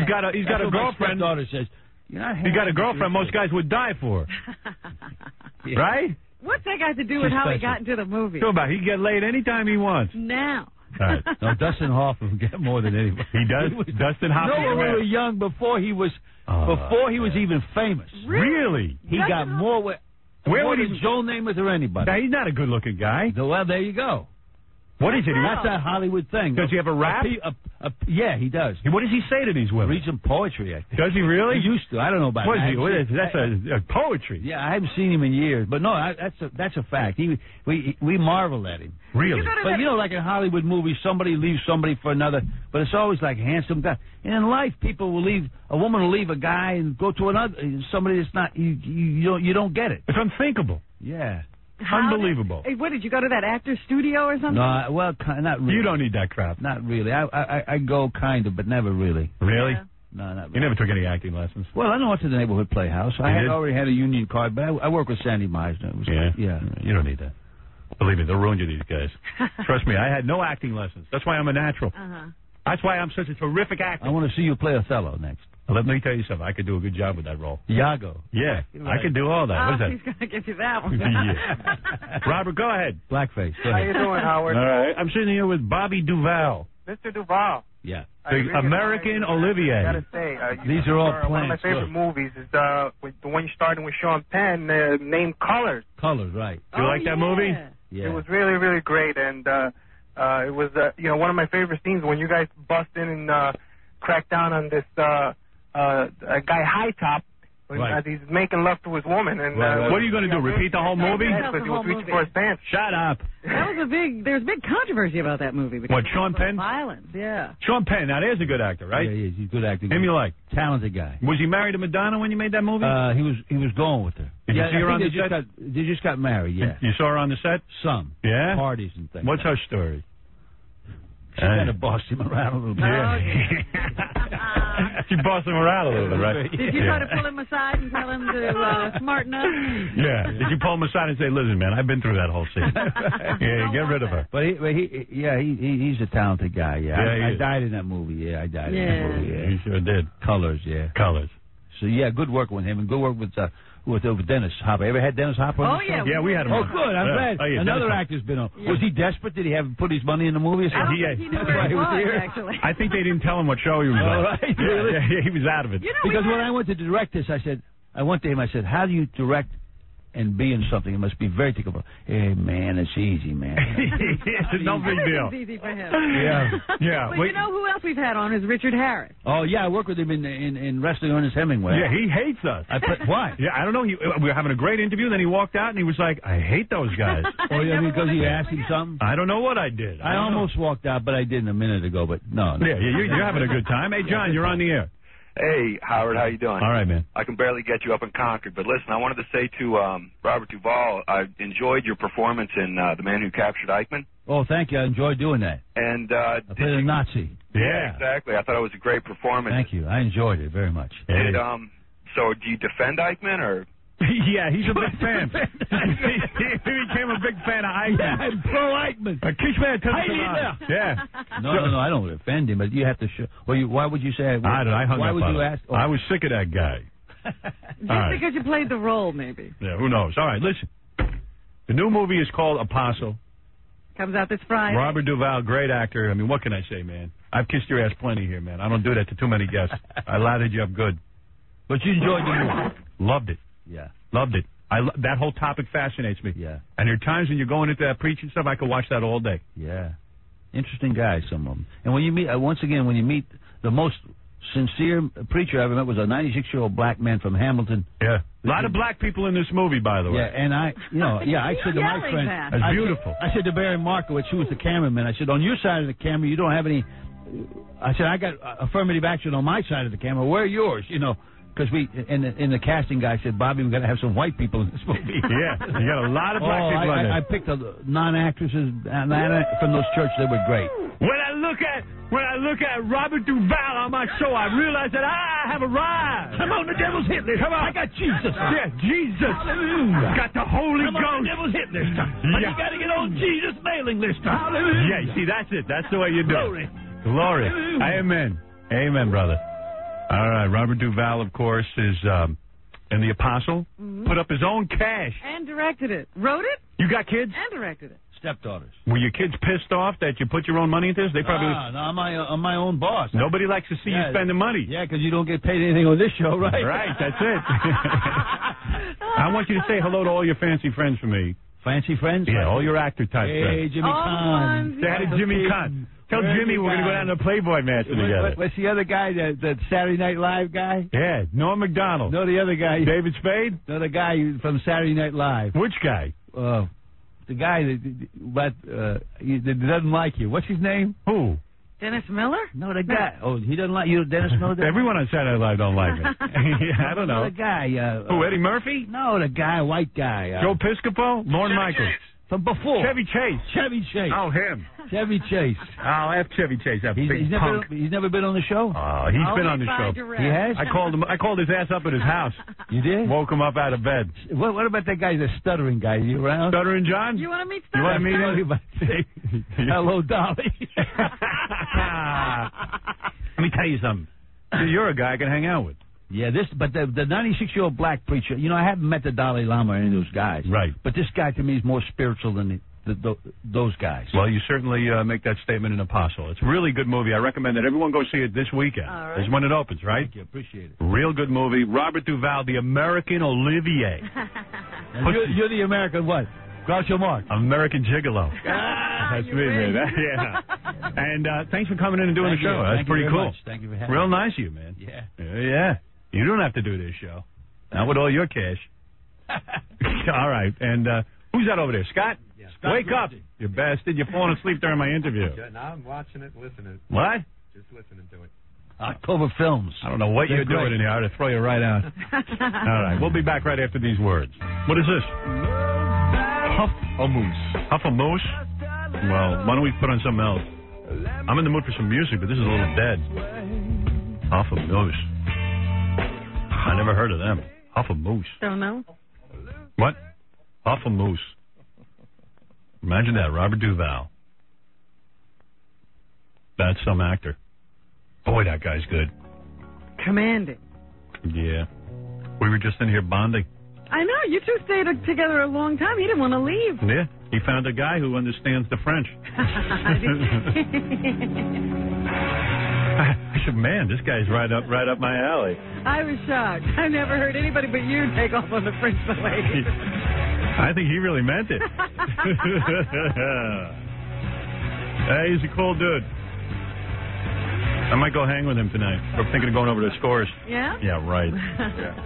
Hey, Rob, you're on the air. Hey, Howard, good morning. Hey, dude. Hi, Robin. Hi. Howard, the reason why you guys are number one throughout this nation is that was one of the best interviews you've ever done on your radio show. Thank you very much. I enjoyed doing it. I was a little, you know how Matt Lauer was nervous about Hillary Clinton? Mm-hmm. That's how I felt about Robert Duvall. No, actually, I'll tell you something. I've always wanted to talk to him because I really do believe he might be him, William Hurt, and De Niro, and maybe William Hurt. I think he's out of the group. No, for me, he's not. I'm just telling you my What favorite. have you seen him in lately? Nothing lately, but the guy, anything I ever saw him in, he was good. What? Name a movie. I think of that was real good. What was the one with the chick? I can't think of her name. See, that's what I'm telling you. Forgettable. Yeah, but his performances are good. Forgettable. Anyway. You don't forget Robert Duvall. You don't forget Robert De Niro. All right. That clip you played from The Godfather has to be one of the greatest scenes in any film in history. Yep. Yeah, they're good. Guy's a good actor. Are you going to get that interview on the E-Network anytime soon? With Duvall? Yeah. Yeah, I mean, at some point, yeah, I guess. Oh, you should put that on as soon as possible. He is fantastic. I don't know. We got Scott Einziger to get through. You don't know if you can rush it on. Yeah, and plus we had a lot of strippers who They are take booked ahead of time. Can I ask you one quick thing, Howard, before I go? Sure. There was an article in Saturday's paper about a rumor that Jackie re-signed with your station. Is there any truth to that? Yeah, I read that too, and I expected to see him on Monday, and then the chair was still empty. No, he hasn't resigned at all. In fact, I think, unfortunately, it seems to be pretty much over. And, Really? Yeah. And That's too bad. I'd like to have him back, not because he's so funny, but because of the guarantee you Ralph won't be sitting in the studio too often anymore. well, Ralph isn't here all that often. Anyway, Howard, great interview. Thank you, bro. Great talking to you guys. Okay, man. Take Later. The word I got, at least, I mean, I don't know how long a negotiation can go on for, with that. So I think it's pretty over, I guess. I mean, that's what I'm hearing, but what do I know? Who's in charge here? I don't know. You don't know. I think Chiasano, and that's why it's so confusing. The two of those guys talking together, I doubt anything can get Nobody resolved. knows what's happening. I'm sure of that. But, Jackie's just not appreciated enough, I think. I think that's the problem. Yeah, certainly we didn't appreciate him. No. Nobody could possibly appreciate him enough. How could we? Yeah. We didn't know. It's true. Hey, I'm going to crow a little bit right now. All right, go ahead. Um, that was a little half-hearted. Syracuse ratings just came in. I like to mention some of the medium to smaller markets that were on it because people for so long said, yeah, Stern does good in the big cities, but you start going into these smaller towns and he won't do well. Well, that's what people say, swear to God. And this year, 1998, I'm devoting to going to some of the medium towns, medium markets, and some of the smaller markets. And Syracuse is a fine example of what happens when this show goes on the air in a smaller town. So what happened? Well, we're number one. For example, here, I'll just read the ratings to you real quick. The station we're on in Syracuse. It's a great radio station. What is the name of it, Robin? Oh, let me see. It is WAQX? WAQX, that's right. That is 95.7. What does that say? Rock? If it rocks. On the X? Or something? If it rocks, it's on the X. Who came up with that? Oh, that's good. That's a good one. If it rocks, it's on the X. That's a good one. Lord knows we rock. We have a 13.1 share of persons 12 plus. That's big. That's it. We're the number one morning show there, and the closest number 2 is a 9.3. What can I tell you? Well, we are proud. And took us a long time to get to Syracuse. I'll give you an example. Persons 18 to 34, which is the demo advertisers most like. Guess what our share is? 25. Wrong. 29. Wow. Our closest competitor. Do you know what that means? Yes. Yes, I do. I've spent a lifetime. What does that mean? It means 1 out of every 4 persons, 18 to 34, in a car. I think it's more than that. Or at a home. It's more than 1 out of every 4. It's almost 1 out of every 3. Yeah. That's right. It almost is. And the closest competitor is a 12.3. Ooh. These kind of ratings, you read about Rush Limbaugh, who's on middays, doesn't have any competition. Limbaugh. You hear about, Imus, he's a genius, whatever. They don't even they don't even know ratings. They have no clue how to get ratings like this. They dream about this. They dream because they're lazy, fat old men who don't work on their radio programs. They don't put any energy or effort into it. Nor do they have any talent. Even if they did put effort, they wouldn't come to much. Of course, Robin. Now, persons 25 to 54, everyone says, oh, it's a bunch of kids listening to us. What's the number there? 16.6. We are number 1. Whoa. The closest competitor has a 10.6 at number 2, and it drops off rapidly from there. And the list goes on and on and on. I mean, men 18 to 34. Take a guess at what our share is. Men 18 to 34. Oh, I'm going to say 30%. 42.5%. Amazing. The closest competitor is an 8.7. Do you know what that means? What does that mean? That means 1 out of every 2. Almost 1 out of every 2. Half the men in Syracuse listen to this show. If you see a man, he's probably listening to this show. Right, and if he's not, he's probably he's afraid. And the numbers. I'm not going to sit here and crow about numbers all morning, but this is quite stellar. I had not seen these ratings, but there I am crowing. That's wonderful. Just wanted you to know. All right? A little bragging. Fantastic. Very exciting. Thank you, Syracuse. We appreciate it. And we really should go up to Syracuse and do a show. No, we shouldn't. But we won't. Because we're liars. It's all right. We might have said we would if we went to number 1. I've been to Syracuse several times. It's a great town. That was enough. I almost was there. Yeah? Yeah, but I got stopped by a police officer and he took all our money. Oh, that's right. You got fleeced. Yeah. Got fleeced. By the small town police. And, I meant to say something about Senator Alphonse D'Amato. He is a senator here in New York. He's one of our 2 senators. And I saw on the news the other night, and I never mentioned this, that this woman who ran for vice president years ago. Geraldine Ferraro, who cost Walter Mondale the election because of all of her problems with her husband, and she didn't tell Walter Mondale up front what was going on. Walter Mondale was a good man. Maybe not the most dynamic politician, but a good man. Good, honest politician. You need to be 86ed by her. No. Now she's going to say she's going to run against Senator D'Amato. She's now not. You straighten everything out, huh? She is not fit to wash Senator Al D'Amato's shoes. She is not. I still want to know why her son got off a cocaine rap. He was dealing cocaine. I noticed that when she made her announcement here, he was standing right behind her. Absolutely. The husband was behind her. But the son was there, too. Was he? Yeah. On my TV, I blocked him out. You couldn't see him. That's right. Not fit. What has she done? She done CNN. Yeah, she's a commentator. This is one of the most powerful senators in the country we know. He's done a lot. Always working. And what other senator do you know that gave us a great governor like George Pataki? D'Amato's the guy who found him. And everyone laughed at D'Amato. Oh, look at this puppet, this that. Turns out the greatest governor this state has ever seen was because of Al D'Amato. Aren't you a happier person today? Oh, please. Please. How? I hope she runs against him. I hope she gets the Democratic nomination. What a joke. Ridiculous. And she calls him Senator Pothole. What's wrong with a guy who takes care of potholes? At least we can see what he's doing. Yeah. What do we call her? Senator CNN. Busy commentating, arguing with Pat Buchanan. Big deal. John, you're on the air. Go ahead. We got to do news, but go ahead. I'll give you a couple of words here. Good morning, Howard. Yeah, bro. Good morning, Robin. How are you, my dear? It's okay. Go on. Here's the king of all cheaters. What do you mean? I've been cheating for 20 years. Never got caught. Yeah. Long term? Long time. I mean, long-term affairs or just one-night stands? Both. Really? And your wife does not know? Nope. She's an idiot.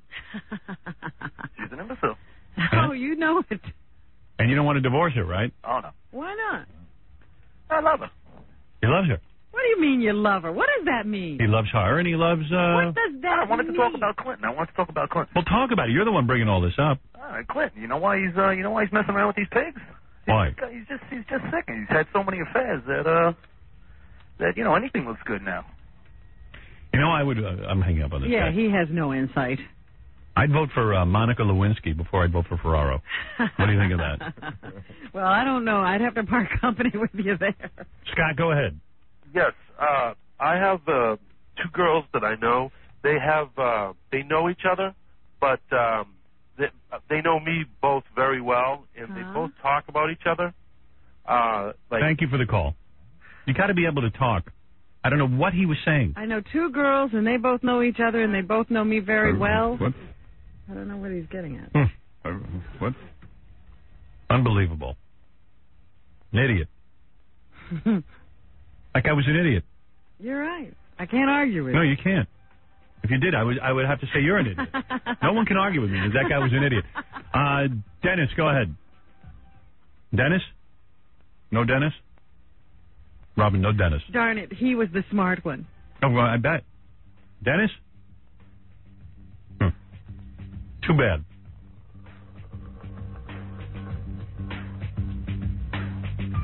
I say we do news. All right. What is it, Damon? How's it going, Howard? Yeah. You call me Damon. I'm from Maryland. I'm trying to get into the porn business. You want to get into the porn business? I'm trying to, man. What do you want to do, act? Yeah, you know what? I got a... That's how Bobby Duvall got in. No, I got a ring in my... You know, women... Let me ask you something. How can you have sex if your penis is pierced? Oh, man. Boy, I got to bail out. Yeah, he needs to be in porn. He's qualified. Joe, you get the last word because I really do have to go to news, and we got a lot of funny stuff in the news. Hey, Howard, this is the guy that's going to be at the FCC on Saturday. Where are you going to be? At the FCC on Saturday. Why are you going to be at the FCC? I'm the guy that does the computer upgrades. Oh, good. What did he say? Everything is on for Saturday. Well, he's the guy who went over to the FCC, and he said one of the guys on the FCC has a big poster of me with a gun target on it. A hate insignia. Yeah. You know, the circle with the slash. Yeah, that's what it was, a hate insignia. Correct. And I said, gee, isn't that interesting? A governing body in this country who's not supposed to be selective in their enforcement has a picture of one disc jockey with a hate insignia on it. What is up with that? And where is the fairness, and where's Bill Clinton if he wants to really make a stand on something? Talking about being targeted. Yeah, what if this special prosecutor had a big picture of Clinton with a circle and a special? A circle, yeah. Yeah. He wants to help everyone. Instead of giving gifts to Monica Lewinsky, give a gift to me and look into this for me, huh? I've stuck up for you. You're so generous. You know, I wish the hell he would get impeached. Hey, Howard, You know, I'm fed up with him. You know what? I hope he I does. couldn't understand why you were so concerned about him the other day. I'm not anymore. I've now stopped being concerned. Thank you. Let that FCC run roughshod while he's been sitting there. Yeah, what do you want to know, Joe? My question for you is, when are you going to start broadcasting on the internet so people, those of us who have to work in a controlled area, can hear you, because we are unable to hear you on the radio? No, I'm not going to broadcast on the internet. Why not? Because I'm a broadcaster who gets paid for a living. That's how I make money. Right, and you still... Why would I go on the internet? Well, over the sound, like any one of your radio stations doing like a real audio for their radio. Well, why would I do that? You'd still get paid the same, wouldn't you? That's just the problem. I'd like to get paid more. Why, if I'm syndicating my show and I put it on the internet and people get it for free, why would they buy me in Kansas? Do you understand? Well, we still have to log. Oh, I understand. Okay, thank you. Thank you. Why would I offer my show for free? That I'll never understand. I see a lot of these radio guys. They're on the internet. Radio guys feel so worthless that they're afraid to charge for their services. And most of them, quite frankly, don't deserve to be paid. Because all they do is listen to my show and... yeah, they should be paying us. Yeah, I'm the one who should be getting paid. I've seen guys doing my material with a two-man show. I've seen guys doing my material with a one-man show. 2 men and a woman. I've seen it all variations, but it's my show. And they are on the internet. I don't want to be on the internet. I've actually shut down sites that broadcast my show. They do it illegally, and I will not allow it. This is how I make my living. I'm not giving out freebies. And people say, well, you could charge for your radio show on the internet. I'm not interested in charging people for it. I'm interested in charging advertisers money so that their words can be heard over my air. That's the concept. I like it. I like it the way it was. Call me old school. The internet. Kishman took us around with the internet. Until they figure out how to make money with it. I see they got a whole bunch of sites now on the internet. You can actually get radio shows and guys creating special radio shows for the internet. Just for the internet. Yeah, and it's all bad and boring. Of course they want my show on the internet because there's nothing to listen to on the internet. It's laughable. You know what? We've got all this technology and no reason for it.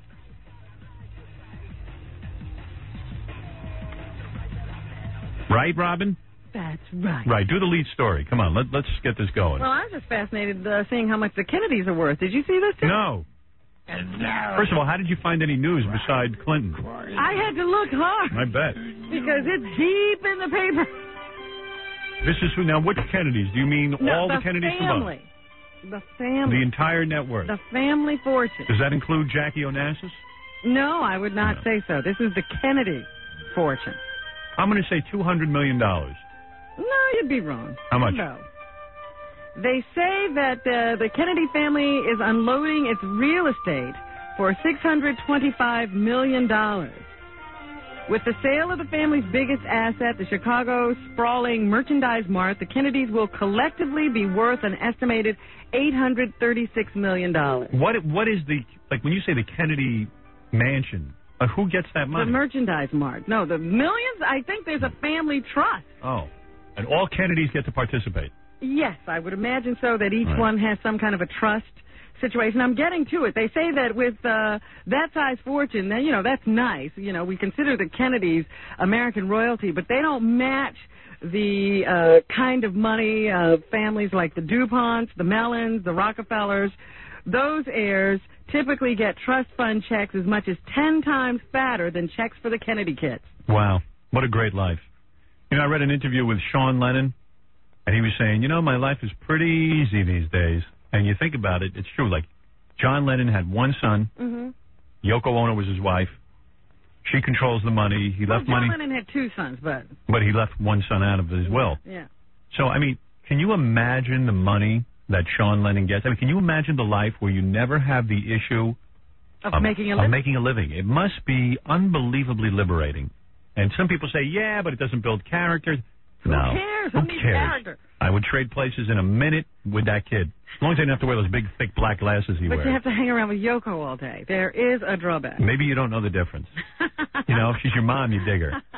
Seems like he has respect for her and everything. Yeah, because I told you, I saw him out to lunch the other day. Yeah. He was out to lunch with his mom. And his mom's got plenty of dough. I'd hang around with her, too. She controls all that fortune. So, you know, Can you imagine, though, the Kennedys? What's so funny about them? The reason, as Robin says, they're worth Well, listen to this. They say the typical Kennedy trust funder would get relatively modest checks ranging from as little as $200,000 to $800,000 a year or more. And the reason for that is, number one, they had so many friggin' children. Yeah, they diluted the fortune. The wealth, yeah. And number two, none of them produce any new income.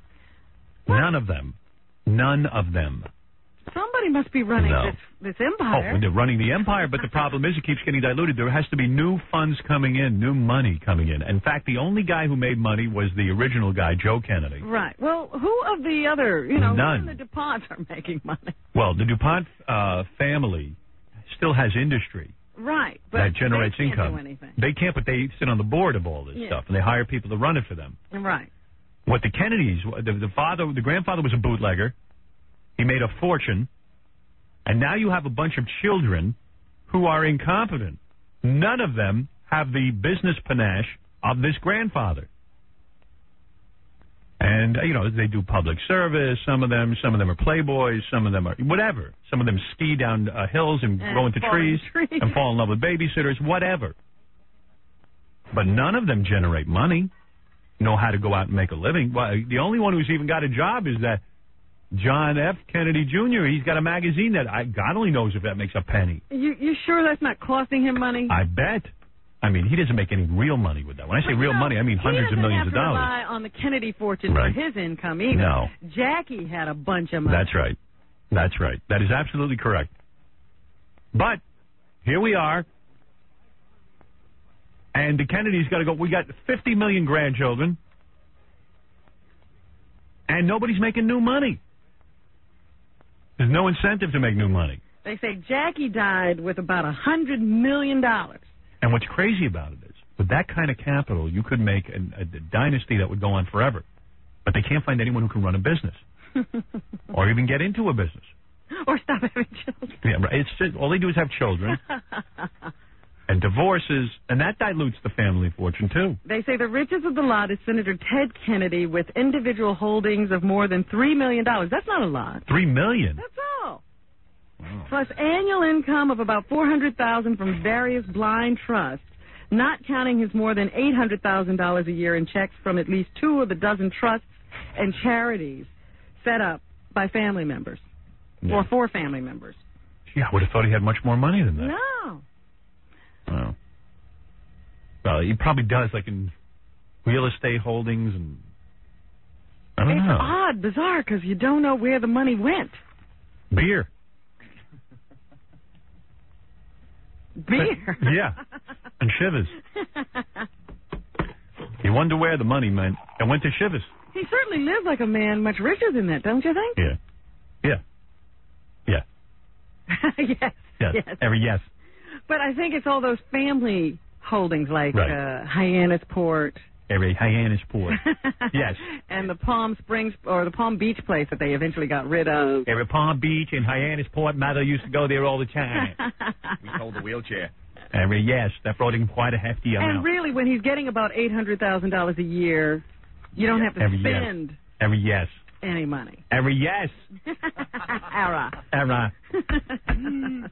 He gets a couple of, about $1 million a year. Yes. So, Mother, we sold Mother's cops. I wonder what the research second generation the capping it up in half it Kennedys are getting, because that's where all the kids are. Mother will be a clown. And Michael's not around anymore, so he won't be eating any groceries and running up the bill. Each of us get a bigger check because Michael's gone. Skied into a tree. We don't have to pay anybody anything over there now that Michael's gone. They say that heirs have grown to be dependent on the family business, which for decades was known as the Park Agency.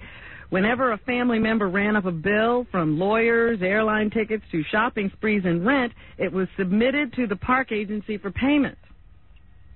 That practice is expected to continue in earnest. Whatever. In earnest. All right, let me take a break. We'll come back. Amazing. And we'll do the rest of the news for you. Love to see how these families work. Yep. Now you know how. That is true. Mis avios de pesca en la cocina. just to prove my command of the foreign language. Hey, so, where were we? We were in the news. Oh, right. Yeah, go ahead. Please. Where shall we go next? How about going to the American Music Awards? All right, my Robin. I would love to. Let's go to the American Music Awards, started by Dick Clark. That's right. It was after ABC lost the Grammy. Is that right? CBS. You're saying CBS picked up the Grammys and Dick Clark created a whole new music show for them. That's right. New Dick. And now it does even supersede the Grammys. New And Dick. Audience. By how much? How many? You don't know? New Dick. How many people watch the American Music Awards? My sweetie pie. Yum. But Yum, it's just yum, a yum, yum. popularity contest. And you love anal sex? No, I do not. Under the right circumstances? No. When you don't even know what's going on? No. When you get lost in lovemaking? No. It happened a couple of times by accident. Has it not happened within the last 10 years? No, it has not. Really? Early in my life. That is not true. It is too true. What about that guy I knew that you dated? It was not him. He never did anything to you like that. No. Wow. All right. You don't know these men. No, I know. I'm just wondering if he ever did it with you. No, he did not. He did not. Wow. Stop that. What about other men since then? Nothing. No. Really? They don't want it. I wouldn't know. I don't ask them. It's got to be a little weird, that position for you. Very famous woman, and here's some guy doing something like that. When I was famous. That's probably the why. whole point. You wouldn't do that now. Here's Reba McEntire. Reba. Yes, one of our country western queens. She won for favorite female country artist last night. Can you name one song she's ever done? No. Me neither. But we'll find here. Here's Reba anyway. Thank you very much to all the fans, to everyone who has supported my music and myself over the past 20-some-odd years. I appreciate it from the bottom of my heart. This means an awful lot to me. I do not take it for granted. Do you think they keep that accent and just put it on? Oh, I think she's Jewish and from Long Island and just made up that accent. Yeah, that's what I think. Here is Boyz II Men. They won for favorite R&B group. What's that? I don't know. It's Fred's African music, I think. Right? Are you making a joke? Making a statement? Just making a statement. All right. Well, where's Boyz II Men? We definitely want to thank our Lord and Savior Jesus Christ for keeping us. Did all the black guys thank Jesus Christ? Always. But black people love Jesus. I don't know why. Yeah, like you'd think that they would reject Jesus because Look he's at white. your situation. Yeah, I mean, and how great has Jesus been to you? Who's getting the better deal? Yeah. All right, Boyz II Men have a good deal, but No. I'm talking about, overall. I don't know. Let's get real. But I like when black guys. High on Jesus' list. I like when black guys get up and thank Jesus. It makes you feel better. Makes me feel like I could kick their ass. On the right track over all these years. Honestly, I think out of every award we've ever won, this is definitely one we never thought we'd win. We're big fans of Drew Hill and them Vogue, and this was definitely Drew Hill's year. So we're going to set this on part of Boyz II Men and Drew Hill. Thank you very, very much. Who's Drew Hill? Another group they were in the category with. Mm-hmm. Here is Erykah Badu. She won for favorite new soul or R&B artist. Oh, is she that black chick who walks around with a big high She always hat? had something on her head. Oh, is she wearing a high hat last night? Yeah, she had a big head wrap on. Big head wrap. What's underneath her head? Maybe she has She had antenna. hair coming out of the head wrap Really? last night. Maybe she's from Mars and keeps her antenna under. It looked like wheat. Really? Yeah, like wheat. I can't stand her. Well, listen to this speech. I'd like to thank the Creator for giving... Oh, see, that's where I think black people are headed. The Creator. I think they will reject the Jesus concept because it's too white. Oh, you think? No, I think she still means Jesus. No. Oh, no? No. It's going to be a whole new black thing like Kwanzaa. Oh, you see things where there's nothing. I've always been able to predict what black people are up to, Robin. I pride myself. You know what I think? I think Erykah Badu is like Spock from Star Trek. That she has giant ears and has to conceal them from us. Or else it'll freak us out and we'll realize there are other planets out She's there. an alien. Right. me this gift. The Creator. That's definitely alien talk. We want to thank Beeger. Share with y'all. Woo, girl. I represent the unheard artists. Ooh, I represent. Artists that don't get a chance. I represent y'all. Charles. She represents Charles. Who's that? Charles de Gaulle. I represent Charles. Here is Julio Iglesias, Ah. who beat out his son Enrique. Enrique Iglesias is Julio's son, and he makes records now and outsells his father. Yes, but Julio is still winning the award. You see, son, I kick your ass. You know, when they tell you then your son is against you in competition, you feel a little like with your brains in another place because I adore my kids. I just want to say that Enrique, my son, is just as untalented as his father. Thank you. I want to thank Creator, whoever that is. Here is Mary J. Blige. Who is that? She's another singer who won for favorite R&B album of the year. Isn't she down with Puff Daddy?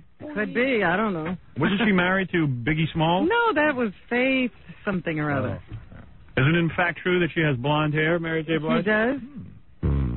Is that natural? I will admit to that. I don't know. I am not her hairdresser. Oh, my God. This is the unbelievable one. Really? I gotta say thank you to my It's an award Dick Clark created. How unbelievable could that be? Heavenly Father, my Lord and Savior Jesus Christ. Ooh. Still in there. I want to thank my Heavenly Father, my Lord and Savior. Black people are superstitious with that. Worse than white people. I see some white people go over the top with that Jesus stuff, but this Not is... at award shows. Oh, man, they love it. To my fans that definitely make it possible. Yo, yo, yo in the house. Thank y'all for voting for me. Boy. Will you stop? And then, believe it or not, there was an award for Frank Sinatra last night. You know I get all my information about black people from award shows? My entire dialogue. That's it now. That's your entire Yeah. contact. Yeah. Except for me. Because I had enough contact when I was young. So it's like... You did it for a lifetime. I did for a lifetime. I did enough.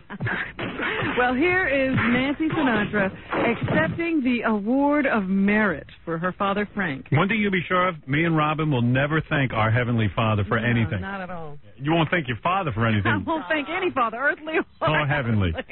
When I left the house, Dad said, Blah, blah, blah, blah. give all the fans a hug for me.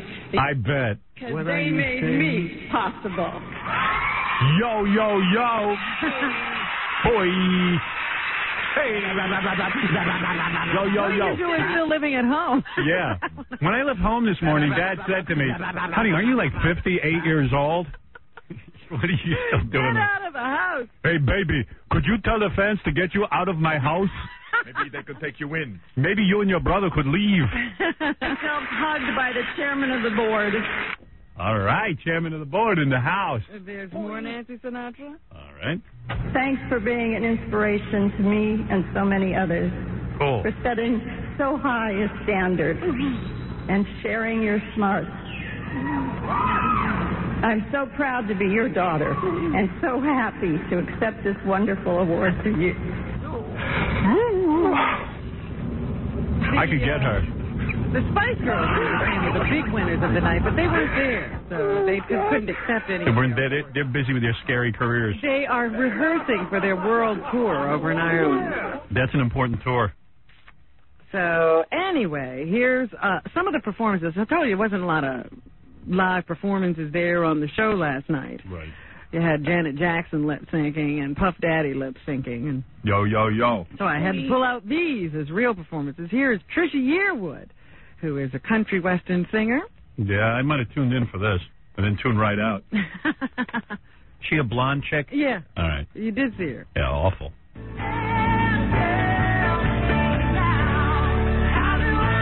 Wow, what a great song. Sounds like every other country song. All sounds like third-rate Eagles. Well, that's an improvement. Yeah, you should sound like fourth-rate Eagles.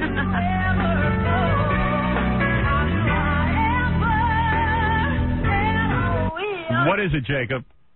Yeah, I'm here. What is it, Jay? Yo. Yeah. What's up? What's up? Yo.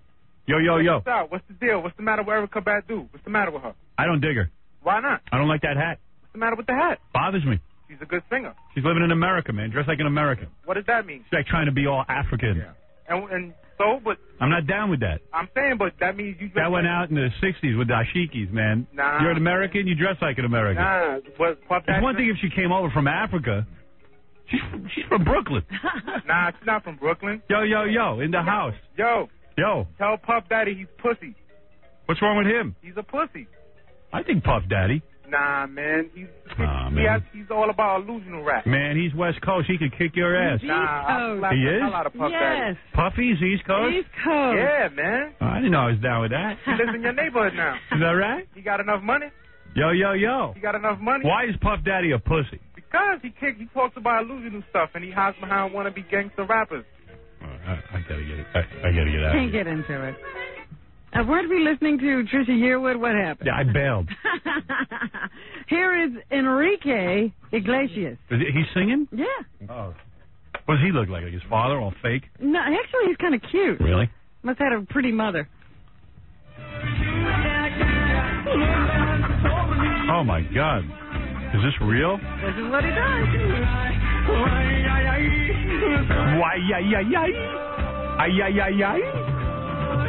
Oh, boy. Who buys this? What language is this? Spanish? It's Spanish, I would imagine. Spanish people are buying that? Why are Spanish people supporting Enrique Iglesias with that? Is that? I'm not even sure that's music.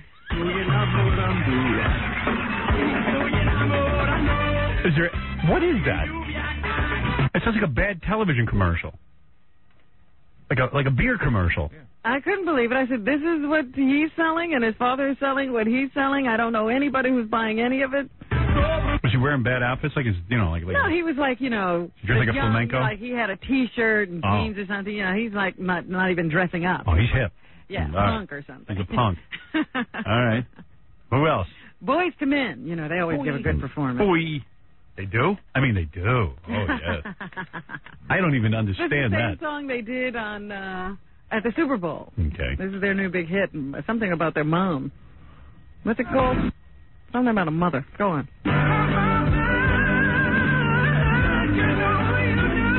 I don't get this at all. When did this become big? This is so lame. I mean, isn't music about rebellion? This is so nice. This guy's singing to his mother, wailing about his mother. These black guys must have grown up in Beverly Hills. Mama, you are the queen of my heart. Mama, you are the... I don't know. Don't these guys get it? And then via satellite, we got a little taste of Mariah Carey, who is performing over in Tokyo. Oh, they must love her over there. Was she naked? Wearing a little bippy top, little band covering her tube breast, shirt, yeah, and a little thing covering her. Any belly jewelry? No, just standing there practically naked. She loves to be naked. I like it though, man. I'm glad. When she comes on TV, she's gonna be nude. But you know what's funny about her? Her whole audience is women. Really? Little Chinese women. I guess they're Japanese. Whatever. Any sperm stains on her outfit? Like Monica Lewinsky? Does it shine in the light?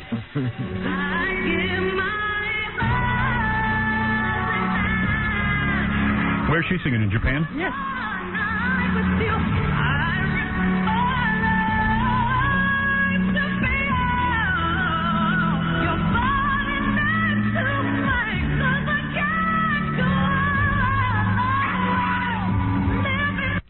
Boy, she can sing. Yeah, I guess. Does it move you, though? Does it move you? It's like yodeling is good, but does it move you? No. Yodeling.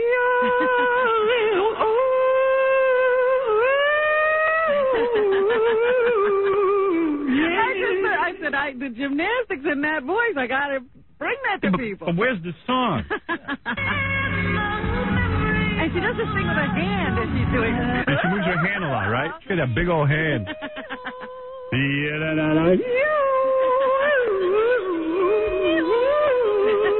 Now that's funny.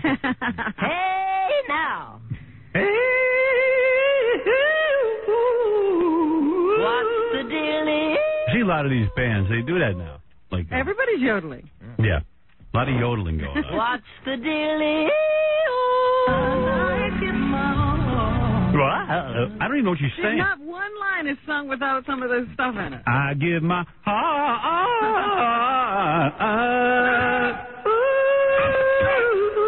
Tell me, am I doing it? Just to check it out.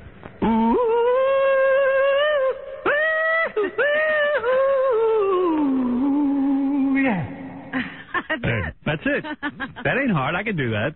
I'll go over to Japan. They'll crowd stadiums for you. Let them Japs give me some money.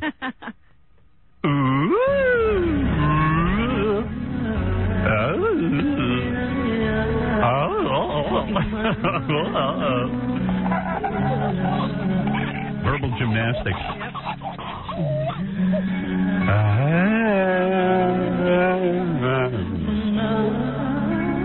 Keep our eyes closed, right? And the hands. The hand, I think, controls the throat. So they all do, you know what? Whitney Houston does that. Yeah. She copies her. Doing it, the hand is... Yeah, the hand's moving.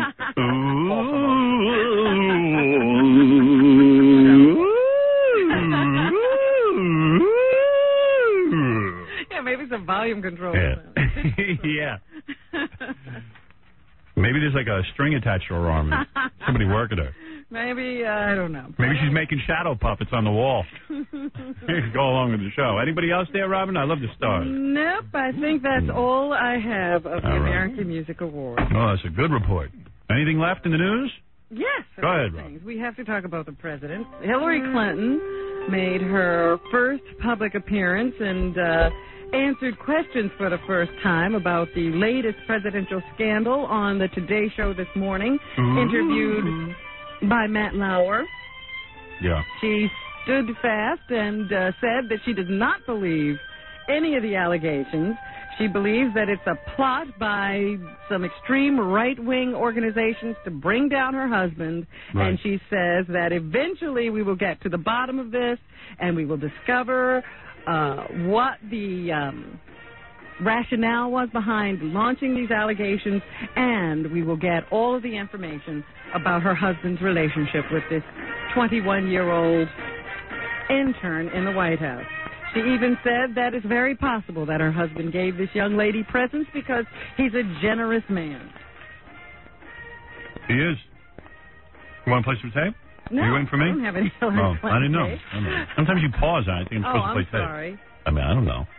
She blames a mean-spirited right-wing political agenda. Ooh. And by the way, Matt Lauer managed to ask some questions. They were like, Matt Lauer might not be able to handle the First Lady because he's not an experienced interviewer. And he plays right into it. He's like, you're right. I'm still learning. I'm still learning. Learning how to ask questions, you dolt. God, I don't know if I'm up to Katie Couric's intellectual ability. So far, I've only interviewed movie stars. Yeah. Like, there's a difference. I love that. Hillary also said she had a talk with her husband at great length about the nature of his relationship with Lewinsky, but she declined to elaborate. She said she had never met Monica. Mm-hmm. Meanwhile, there are reports in the news today that Monica Lewinsky will cooperate with Kenneth Starr's investigation for immunity. She's willing to tell all, and her lawyer, I think his name is William Ginsburg.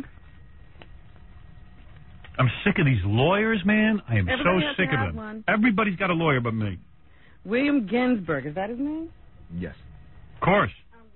I think you just use any Jewish name. And Yeah, you you assume just get a Jewish name and then you're a lawyer. Melvin Schwartz. Anyway, he met with Kenneth Starr yesterday, Right. and he said he outlined what Monica would be willing to say. Slinky Weinstein. Number 15. please. Number 15 is the lawyer for Monica Lewinsky. Yes. We have made a complete proffer to the Office of the Independent Counsel.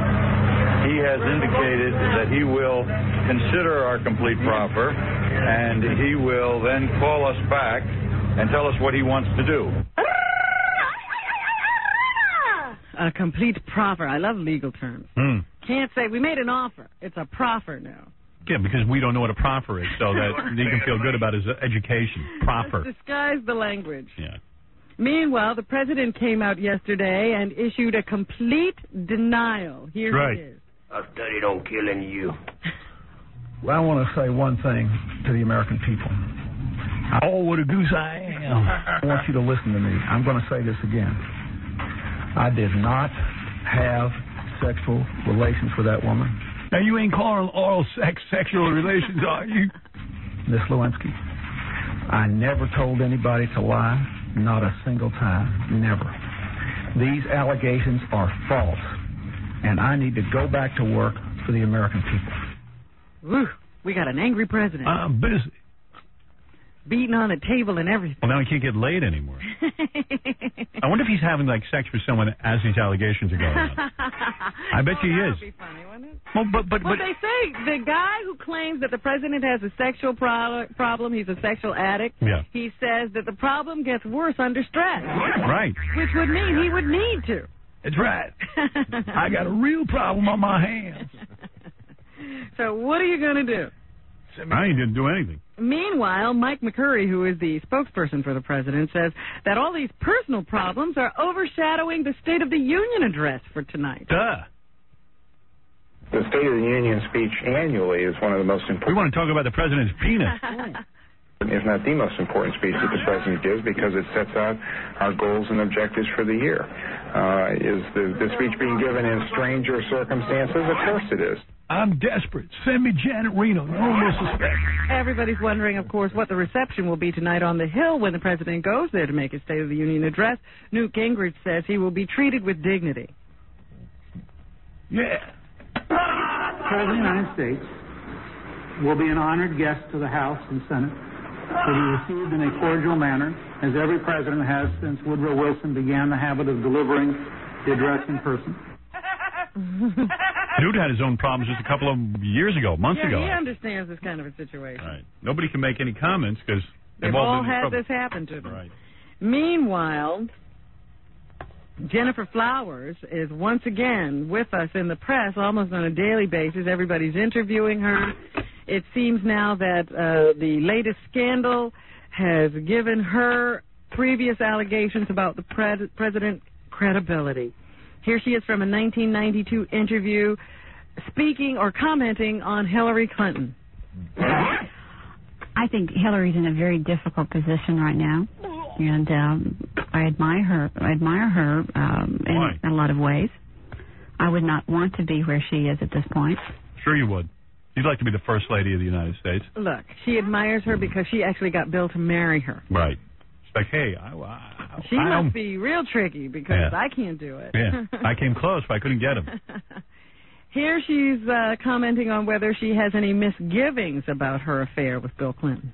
I chose a career which is an example. I mean, I'm not setting myself up as an example like Mother Teresa. I'm a singer. I'm supposed to screw around. I did this. I enjoyed it. I have no regrets. I didn't know singers were supposed to screw around. Oh, yeah. I didn't know that. Yeah. Look at any rock star.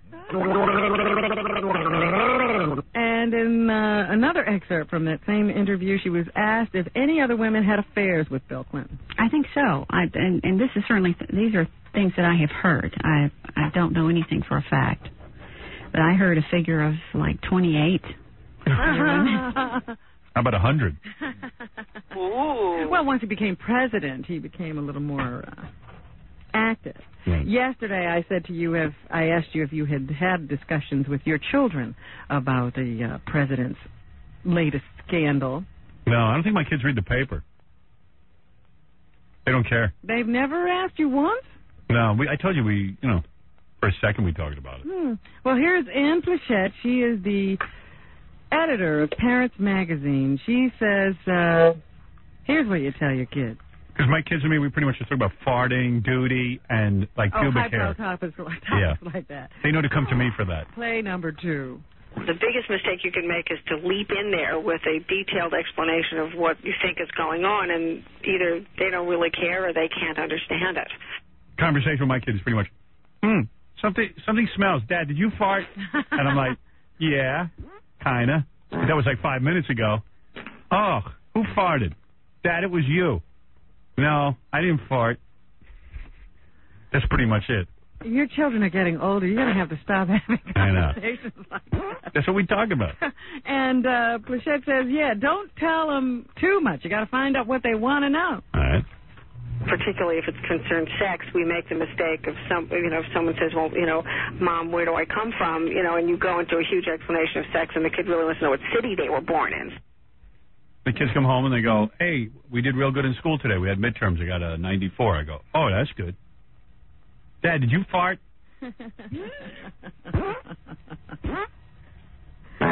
Amazing. Well, your dad's an idiot. Those poor children. Like my 11-year-old came home and said, Dad, I used a protractor today. We had a test on protractor. I go, really? What's that? Isn't that thing? Yeah, like a ruler? It's the ruler with the curve on it. Yeah, it's the ruler that's curved like the president's penis, right? And then he went, what? And that's how we got into it. Why would you have a ruler that's curved? How can you tell how long something is? Oh, dear. There's a curve in it. It has one straight side. And what is the curve measured? The ellipse? Degrees of a circle, I would imagine? I don't know. See, I don't even know. And the kids say to me, did you ever use a protractor? I go, oh, they tried. They gave me one. I really was horrible in school. But I tell the kids I was real good in it. I'm always fascinated. I tell people the story all the time. I said, isn't it amazing? When Howard was younger, if he had trouble in school, his parents got him a tutor. Right. If we had trouble in school, we were stupid. Right. That was it. You didn't even try to get tutors. And I even tried to lie to some of the kids and tell them I didn't have a tutor. So they would think I was smart. I would go up to the board and solve equations in a way we were never even taught. Well, the president will be holding his State of the Union address tonight. There will be live coverage of the speech beginning at 9 o'clock on CBS, NBC, Fox, ABC, CNN, MSNBC, CNBC, Fox News Channel, C-SPAN, and other channels. So yeah, and by the way, surely be able to find it. And during the president's speech, E will be carrying nude girls on the Riviera. We're pretty sure of that.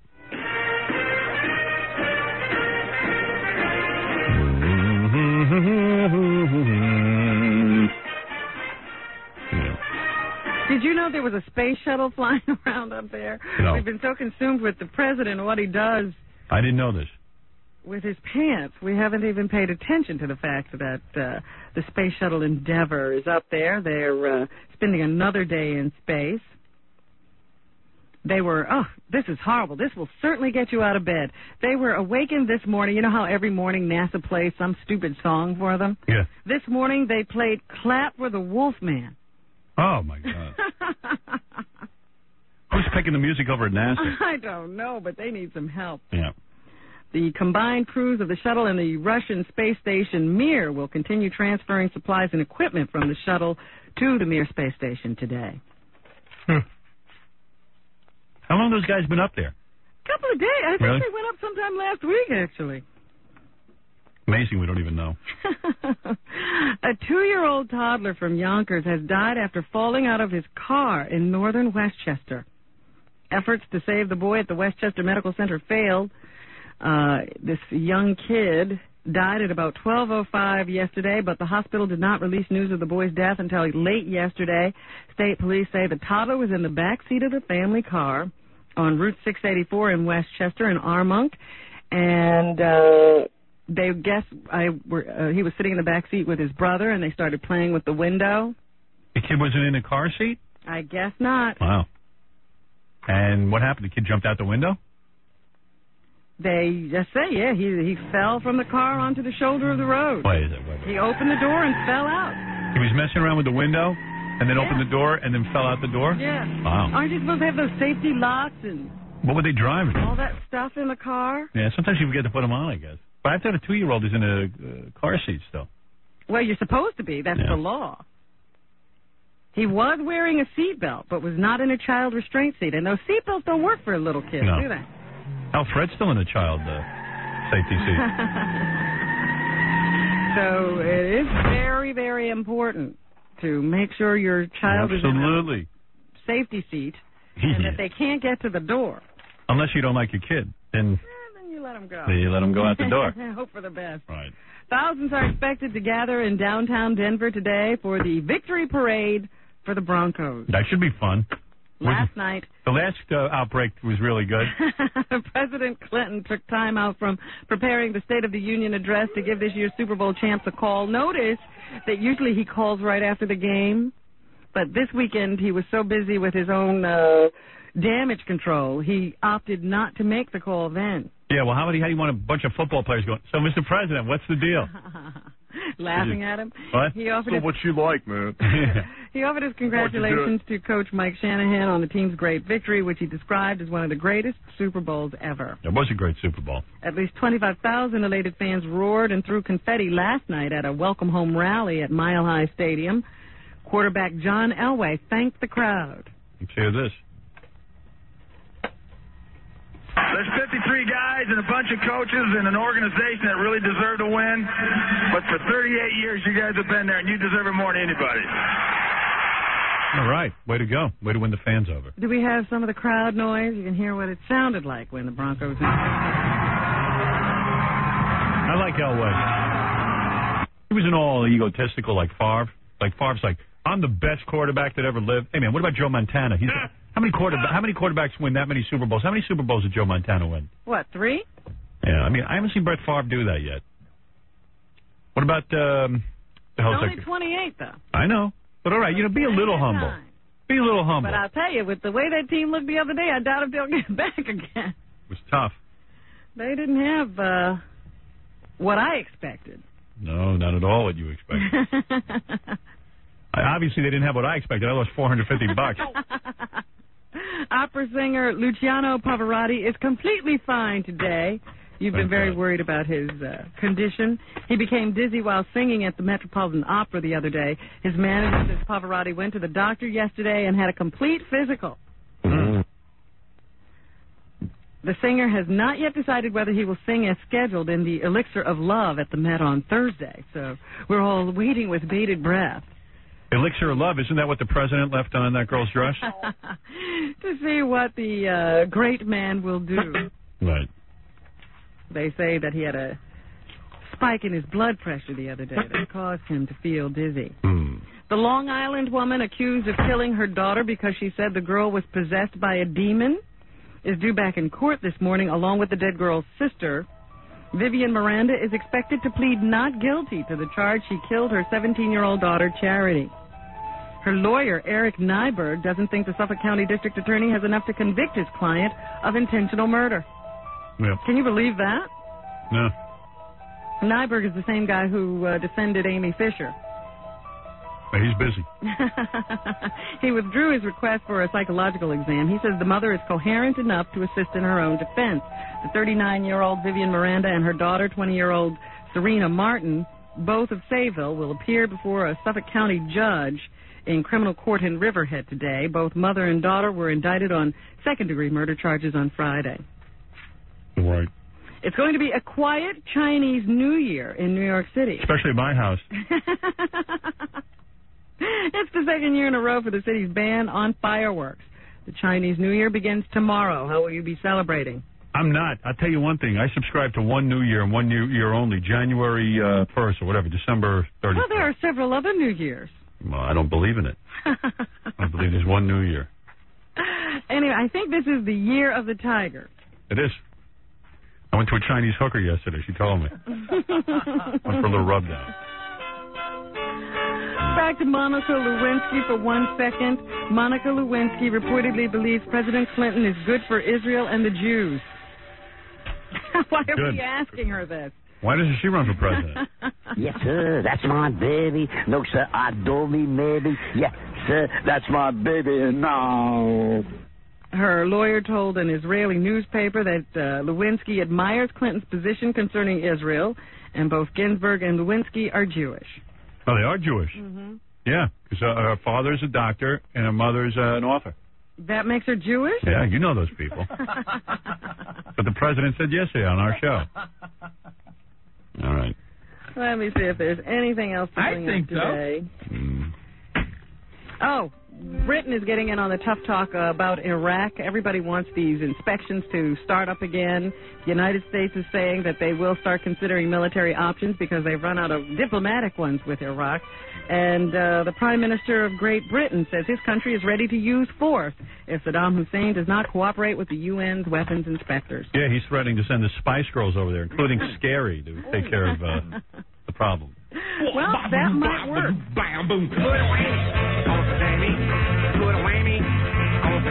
Put a whammy on Saddam. What everyone's advocating.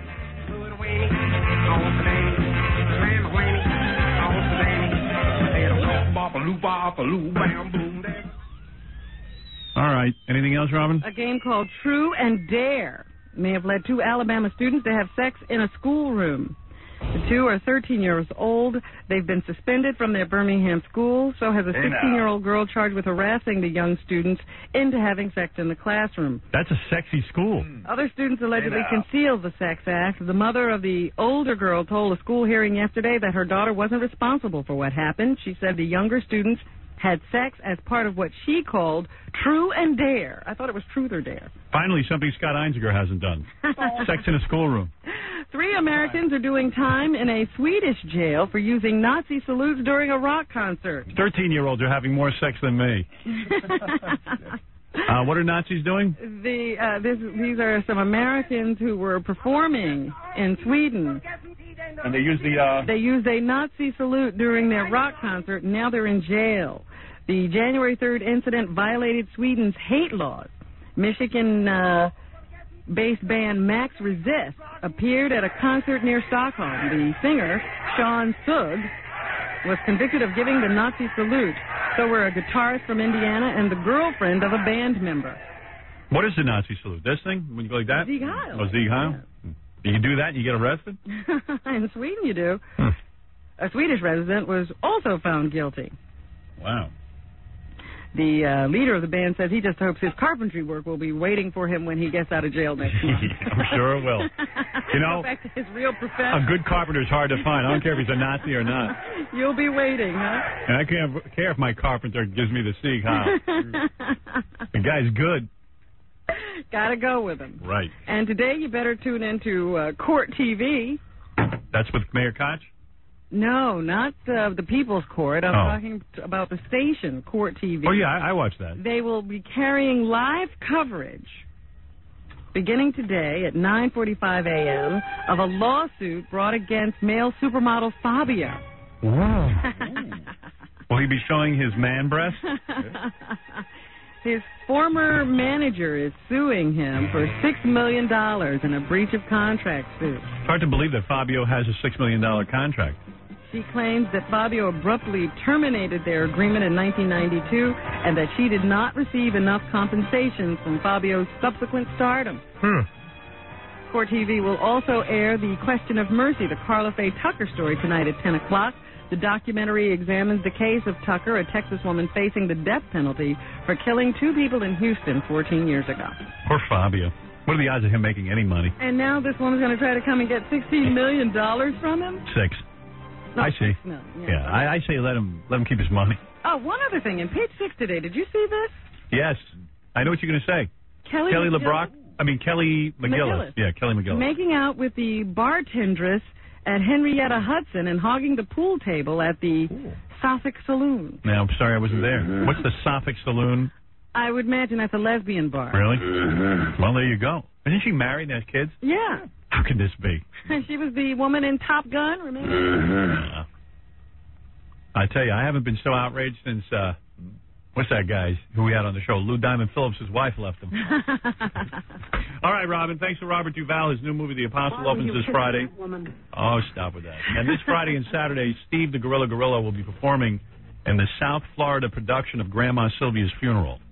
Tickets are available at the South Florida production. That's right. Tickets are available at the Broward Stage Door Theater. Can you imagine? See him before he becomes famous nationwide. Stuttering John's band's appearing at the Birch Hill in Sayreville, New Jersey, Friday, February 13th. That's the 13th, the Friday the 13th. Oh! Stuttering John should be another one of his lucky shows. Look at it. All right. And, I'll give away some of those Private Parts movie theater standees. I've just been a little lax. We'll be, right.